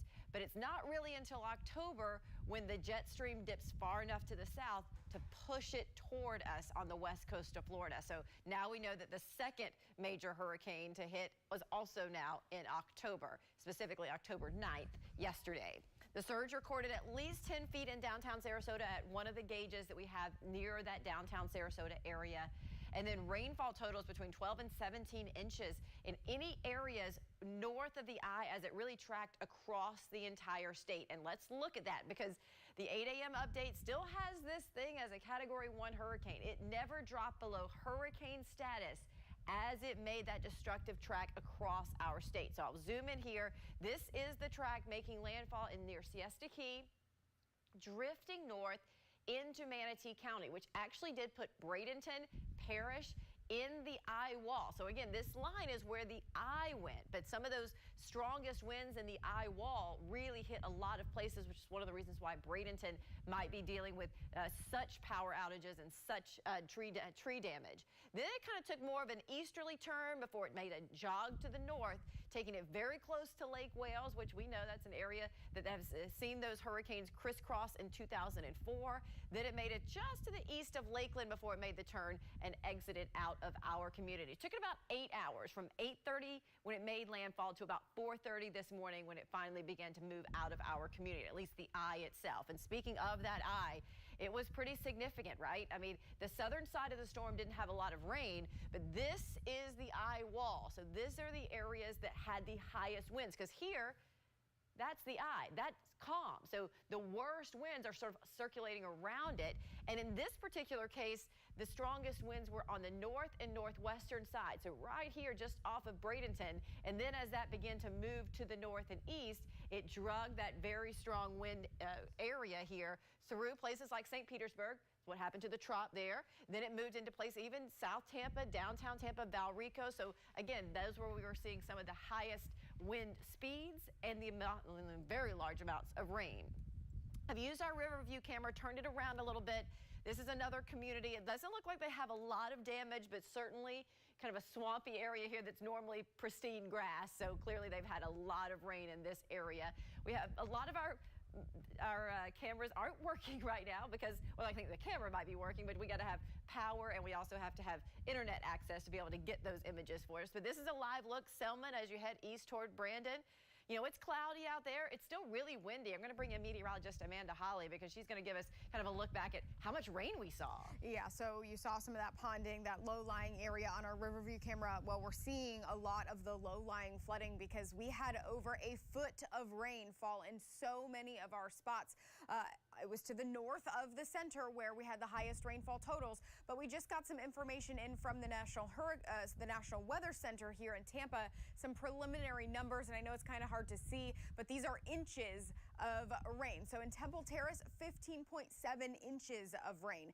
The Albert Whitted Airport actually recorded 18 and a half inches. We said that there would be a good swath of 10 to 16 inches and some localized areas of 18 inches. And that's exactly what we saw. Albert Whitted Airport there, 18 and a half inches of rain. All of that falling in a relatively short amount of time. It has to go somewhere, and we're seeing a lot of that lower lying flooding. The Sarasota Airport had 7.6 inches. The Clearwater area, 12 and a half inches, over a foot of rain, almost a foot of rain in Polk City, Zephyr Hills, and in Tampa. Sebring, though, only 3.6 inches. This side of the column actually had a lot lower rainfall totals because they were on the south side. Riverview, though, I was one outlier there, 7.1 inches in Spring Hill, 8.8 inches. So certainly rainfall was one of the big concerns with freshwater flooding. We talked a lot about the storm surge flooding. Freshwater flooding was a concern as well. That's going to lead to, over the next 24 hours, a lot of our rivers going into moderate or major flood stage. That's the river gauges there that are forecast to crest either in moderate or major flood stage. For example, the Little Manatee River near Waimama here is forecast to crest at 18 and a half feet early tomorrow morning. Manatee River at Rye Bridge crested already in major flood stage at almost 16 feet, just 4 feet shy of the record. It's only slowly going to come down, though. So that's a lot of our rivers across the area. The good news is we're not adding on to those rainfall totals. It's dry out there. It actually feels pretty good. And those rainfall totals will not be exacerbated as we head into the weekend with lower rainfall totals. Actually, we're actually looking at lower temperatures. It's going to feel decent out there during the overnight hours while you're without power. We're actually going to stay in the 60s for the next 3 nights, Lee. So this is going to feel comfortable. We've got low humidity, dry air. it is the best scenario for after a storm to pass so that we can start to clean up. Still stay hydrated, still take the break because you're doing a lot of work outside, but the weather won't make it feel that much worse. About 79 degrees, well below average today because, again, we're not seeing full sunshine, and that breeze is still stiff coming in at about 20 miles per hour. We'll lessen that breeze tomorrow, and that will really hone in on this lower humidity. I can't take the rain chance out on Friday. I kind of wanted to because even if you see a shower, it would be very light and very quick. But notice today is our coolest day. We go up to 83, then we go up to 85 and 86 over the weekend. So it will be warm, but we're still talking about low humidity. And I did take the rain chances out for Saturday and Sunday. Mostly dry on Monday as well. There may be another weak front that kind of comes around here Tuesday into Wednesday. So again, some small rain chances there. But what you don't see is some huge surge in heat and humidity, which after Helene, we saw a surge of humidity, and it felt like middle August when that system passed us by. So this is nice. It's getting a little bit of a fall feel for us. Yeah, those rain totals are just incredible, Lee. My goodness. It does actually feel pretty nice outside, I must say. And this is, I tell you, we need it in the next few days in particular as people get out there and start to really survey and start to put everything back together. And we are seeing a lot of that damage that was caused by the storm really all throughout Tampa this morning. Yeah, we're checking in with 8 on your side, Shannon Bankin, live right now in Hillsborough County, driving through in our storm chaser built to go through these types of conditions. You're over in Town and Country. How are things looking? We are in Town and Country, and things are looking flooded. There are quite a few streets that are flooded. I'll show you this now. We are actually trying to drive to USF to reach Melissa Marino to bring her capability to go live on another news story. And we're having a tough time getting back because every road that we go down is flooded. We go so far and then we have to go in a different direction. But as you can see here, there's a truck in front of us going through. We've watched several trucks go through. We're pretty confident we can get through this water in this vehicle. But we've seen a lot of vehicles, as you mentioned, that are not built for this. Dan, as you mentioned, this one is. There's lots that aren't. And people are going through, people are getting stuck. We've watched people have to be pushed out. There's a lot of downed power lines in this area as well. During our last hit, we showed people that a sheriff's deputy had parked. He told us that he saw a telephone pole that had gone down, so he stopped to check it, and he saw 2 power lines. One was really large that you might see if you were driving. Another one was really small that you might not see. And so he stopped there to try to get people to not go over those power lines. And actually, during our live hit, we saw someone almost drive over one, and we had to honk our horn to get their attention so that they did not drive over that power line. So it's still pretty dangerous out here with flooding and power lines that are down. So urging people to be very careful. Yeah, Shannon, you know, and we've seen, as you've been driving around in particular, there are some roads there where you really can't tell how deep that water is. So as we mentioned earlier, when we were talking to you, it's surprising to see so many vehicles out there trying to go through it. Yeah. It is. It is. I'm really surprised at some of the small vehicles that I see trying to go through it. I mean, we tell people all the time, don't go through questionable water, but we understand people want to get home, they want to see their properties. A lot of people have evacuated, but you need to be very careful because we have seen people stuck. We've seen people having to get their cars pushed out, and I do those stories on the flooded cars. We don't need to have your car flooded. Believe me, you don't want that problem. It's just not worth it. This water will recede, so just wait a bit until it's safe to go back home. All right, sounds good. Shannon Bacon live for us in Town and Country. We'll see if you make your way over to USF. It is 10:21 on your Thursday morning. Our coverage of the aftermath of Hurricane Milton continues after this quick break. Universal Roof and Contracting. When it comes to roofing and flooring, Universal. At Universal Roof and Contracting, we service your home like it's ours. To us, repairing or much more than just completing a job. It's about keeping you and your family safe. And for more than 30 years, we've proudly helped thousands. Apologies for the commercial there in the stream. JB here with you, and I want to show folks, if we do have it loaded now, we have some drone video that I would like to share with our audience, and I believe that this is now just coming in. So take a look at this. Okay. So this is drone video from the Trop. And full credit goes out to a name that I will add here on screen. But take a look at this. This is actually pretty wild.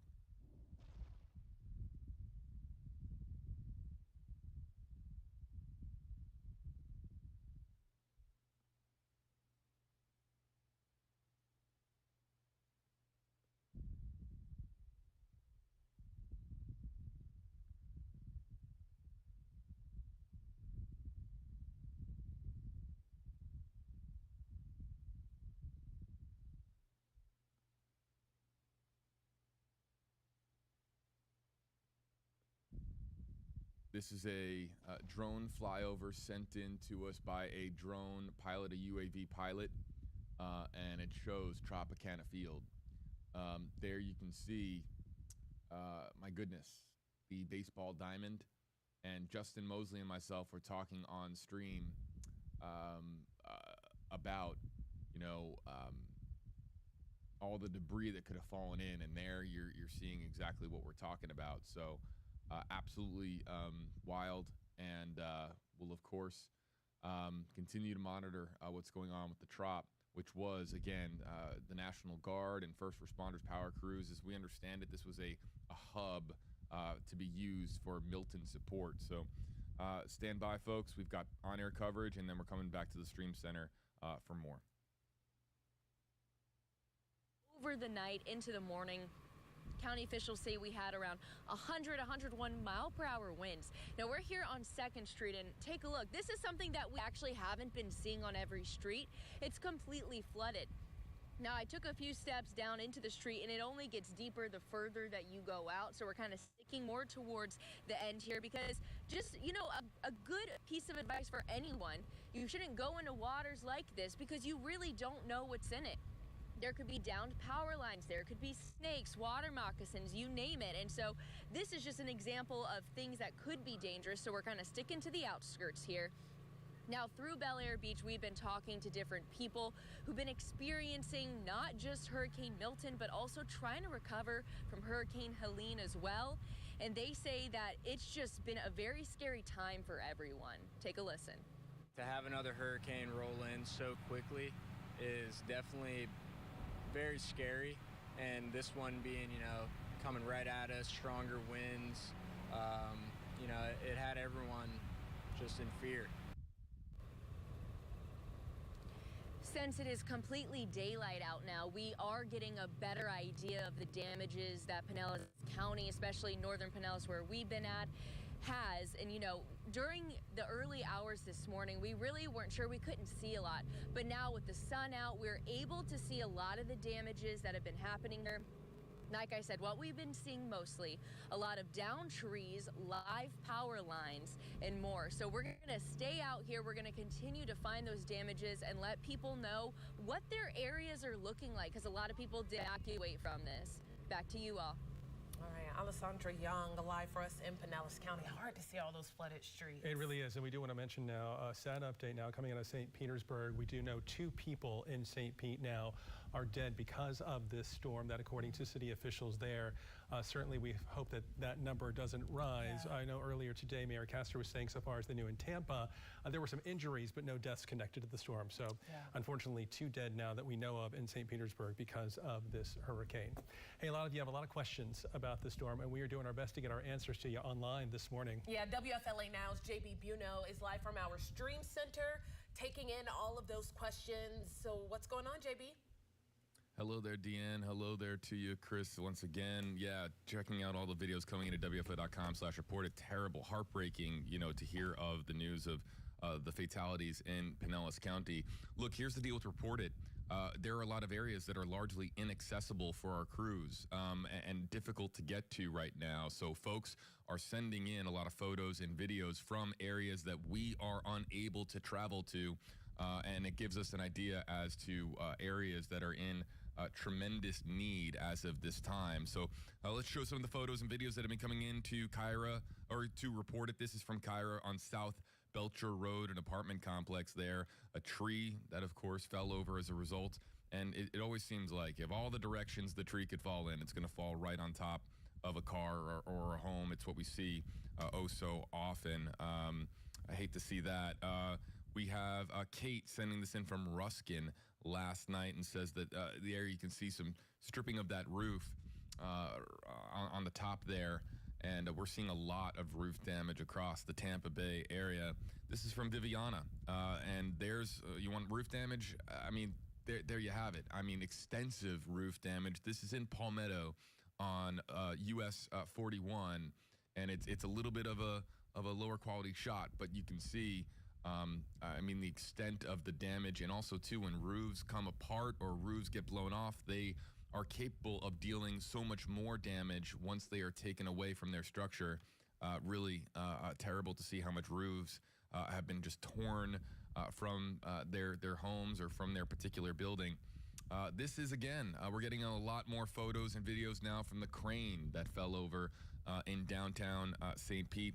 This one coming in from Allison, and we've been getting a ton of these just because people are now looking around outside in St. Petersburg. They are seeing the damage, and this is one that's going to get your attention pretty quickly. We noted this on stream just last night. Going now to Daniel on Waters Avenue near Hines. Power lines down on Waters near Hines, and there, look at how, I mean, this is dangerous. I mean, that's power lines that have come down, and they're on the sidewalk there. This is why we're telling people to make sure that they stay in a safe spot. It's not, unless it's an absolute emergency, it's best for you to stay put until crews can get out there, assess the damage, and start to put their plan into place to, get the power lines back up and get hazards out of the way for residents. Let's go to Eric. This is a soccer field. Bring us some audio here.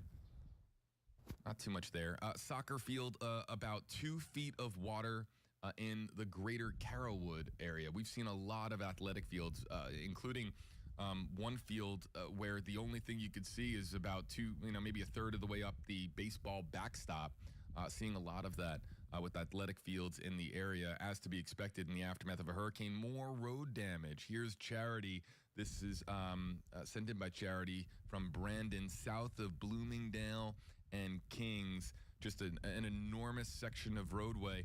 Another reason to be really careful when you're on the roads. All of a sudden, you could be driving and then a piece of road gives out just from just all of what Milton brought to the area.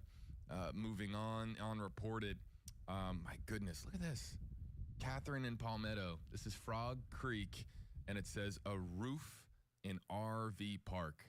If you look really closely here, folks, I think that this roof actually came down and is hanging there on top what appears to be some power lines. This is an extremely dangerous situation for multiple reasons. And I'm glad that if Catherine is sending in this photo, she's doing so from enough of a distance. But we urge people, as Chris noted earlier, please be safe. I say it all the time on stream. I'll say it here on broadcast. Be safe if you're going to send in photos and videos to WFLA.com/report it. Right through the middle of this house, Kelly sending in this photo, saying this is her parents' house in Riverview on Shadow Run, or in the Shadow Run neighborhood. And this tree coming and splitting this house into two. Terrible what we're seeing. But as our meteorologists have been noting, our Max Fender meteorologists have been noting, a lot of older trees that have been previously untested just could not bear the brunt of the strength that Milton brought to the area. Look at this on Curlew Road, Palm Harbor. This is a power line that came down across multiple lanes of the roadway. This is you can't drive past that. Michaela, flooded streets, flooded park, down trees in Carrollwood. Look at how high the water is there in relation to those vehicles. Those vehicles might be a total loss based on what we're seeing from that angle. More athletic fields. Michaela also sending this in from Carrollwood. Carrollwood seeing a lot of flooding. And here we see water that's almost up halfway to the crossbar, the goalposts here on this football field. Some of these photos are just absolutely wild. And last up here from Carmen, She says, I'm in Heather Lakes and says, I cannot get out in Brandon. This is what we're talking about. We're getting a lot of photos and videos from people, folks that are saying that they are surrounded by water, that they cannot get out. We are assessing the reports here at WFLA News Channel 8. And of course, we've been in contact with local emergency management officials. We're just trying to do our very best here to get the word out. And if you're without power, if you're surrounded by water, of course, just know that we're doing everything that we can here at WFLA to spread the word and making sure that that we're passing along hope that help is on the way. So for Carmen and others in our comment section, we know that there's still millions without power in the state of Florida. Sending hope and prayers to everybody out there. We are monitoring all of the incoming photos and videos on WFLA.com/report it. You can send your photos and videos there. You can scan the QR code on your screen. And again, this is not just for the purpose of getting it on the news. It allows us to get a greater idea, a greater perspective of what Milton has left behind. We, of course, have a tremendous amount of news crews out there right now, but we can't send a news crew to every location, every neighborhood in Tampa Bay. It's just not possible. So this is the tool that we use to understand how Milton has impacted our area, and we'll do our very best to pass along these photos and videos to you both on air and online. A note for our stream audience, we are getting ready to relaunch our streaming coverage coming up at the top of the hour at 11 o'clock Eastern. We'll be bringing in more of our team into the Stream Center and talking more about Milton's impacts on the Tampa Bay area and in the state of Florida. But for now, from the Stream Center, we'll send it back to you in the studio. Gosh, thanks, JB. You know, seeing those images makes it's surreal, but it makes it that much more real. Well, and also it really highlights everything that our meteorologists, particularly Lee Spann and Amanda Holly, were telling us. We were going to get all the effects of the storm, from wind to rain to flooding, and these photos all show the impacts of all of those things. I know you had an update as well out of the city of Tampa. Yeah, the city of Tampa, speaking of folks actually having questions, I think the biggest question right now is when I can return home. So city of Tampa officials say there is a re-entry map that you can actually look up. That website, tampa.gov/reentry map. And so what's happening here is you can actually put in your address and find out if city officials have that area blocked off, or if you can go back and assess your damage and go back home. Yeah. So make sure you're utilizing that tool. Yeah, and a lot of people are really anxious to go home who are not home at this point or in the evacuation zone. So fantastic tool there. We're going to go back to Manatee County at this point. Chloe Sparks has been there all day from Bradenton to Palmetto, showing us some just really extensive damage in that area.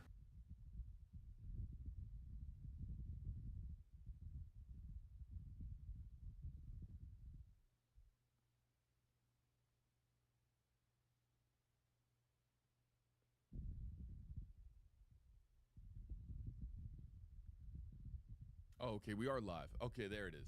Hello there to you folks. I was about to say, something's not right. My goodness. Good to see you folks. All right, a programming alert. Would you believe it? We are coming up once again on our 12-hour limit.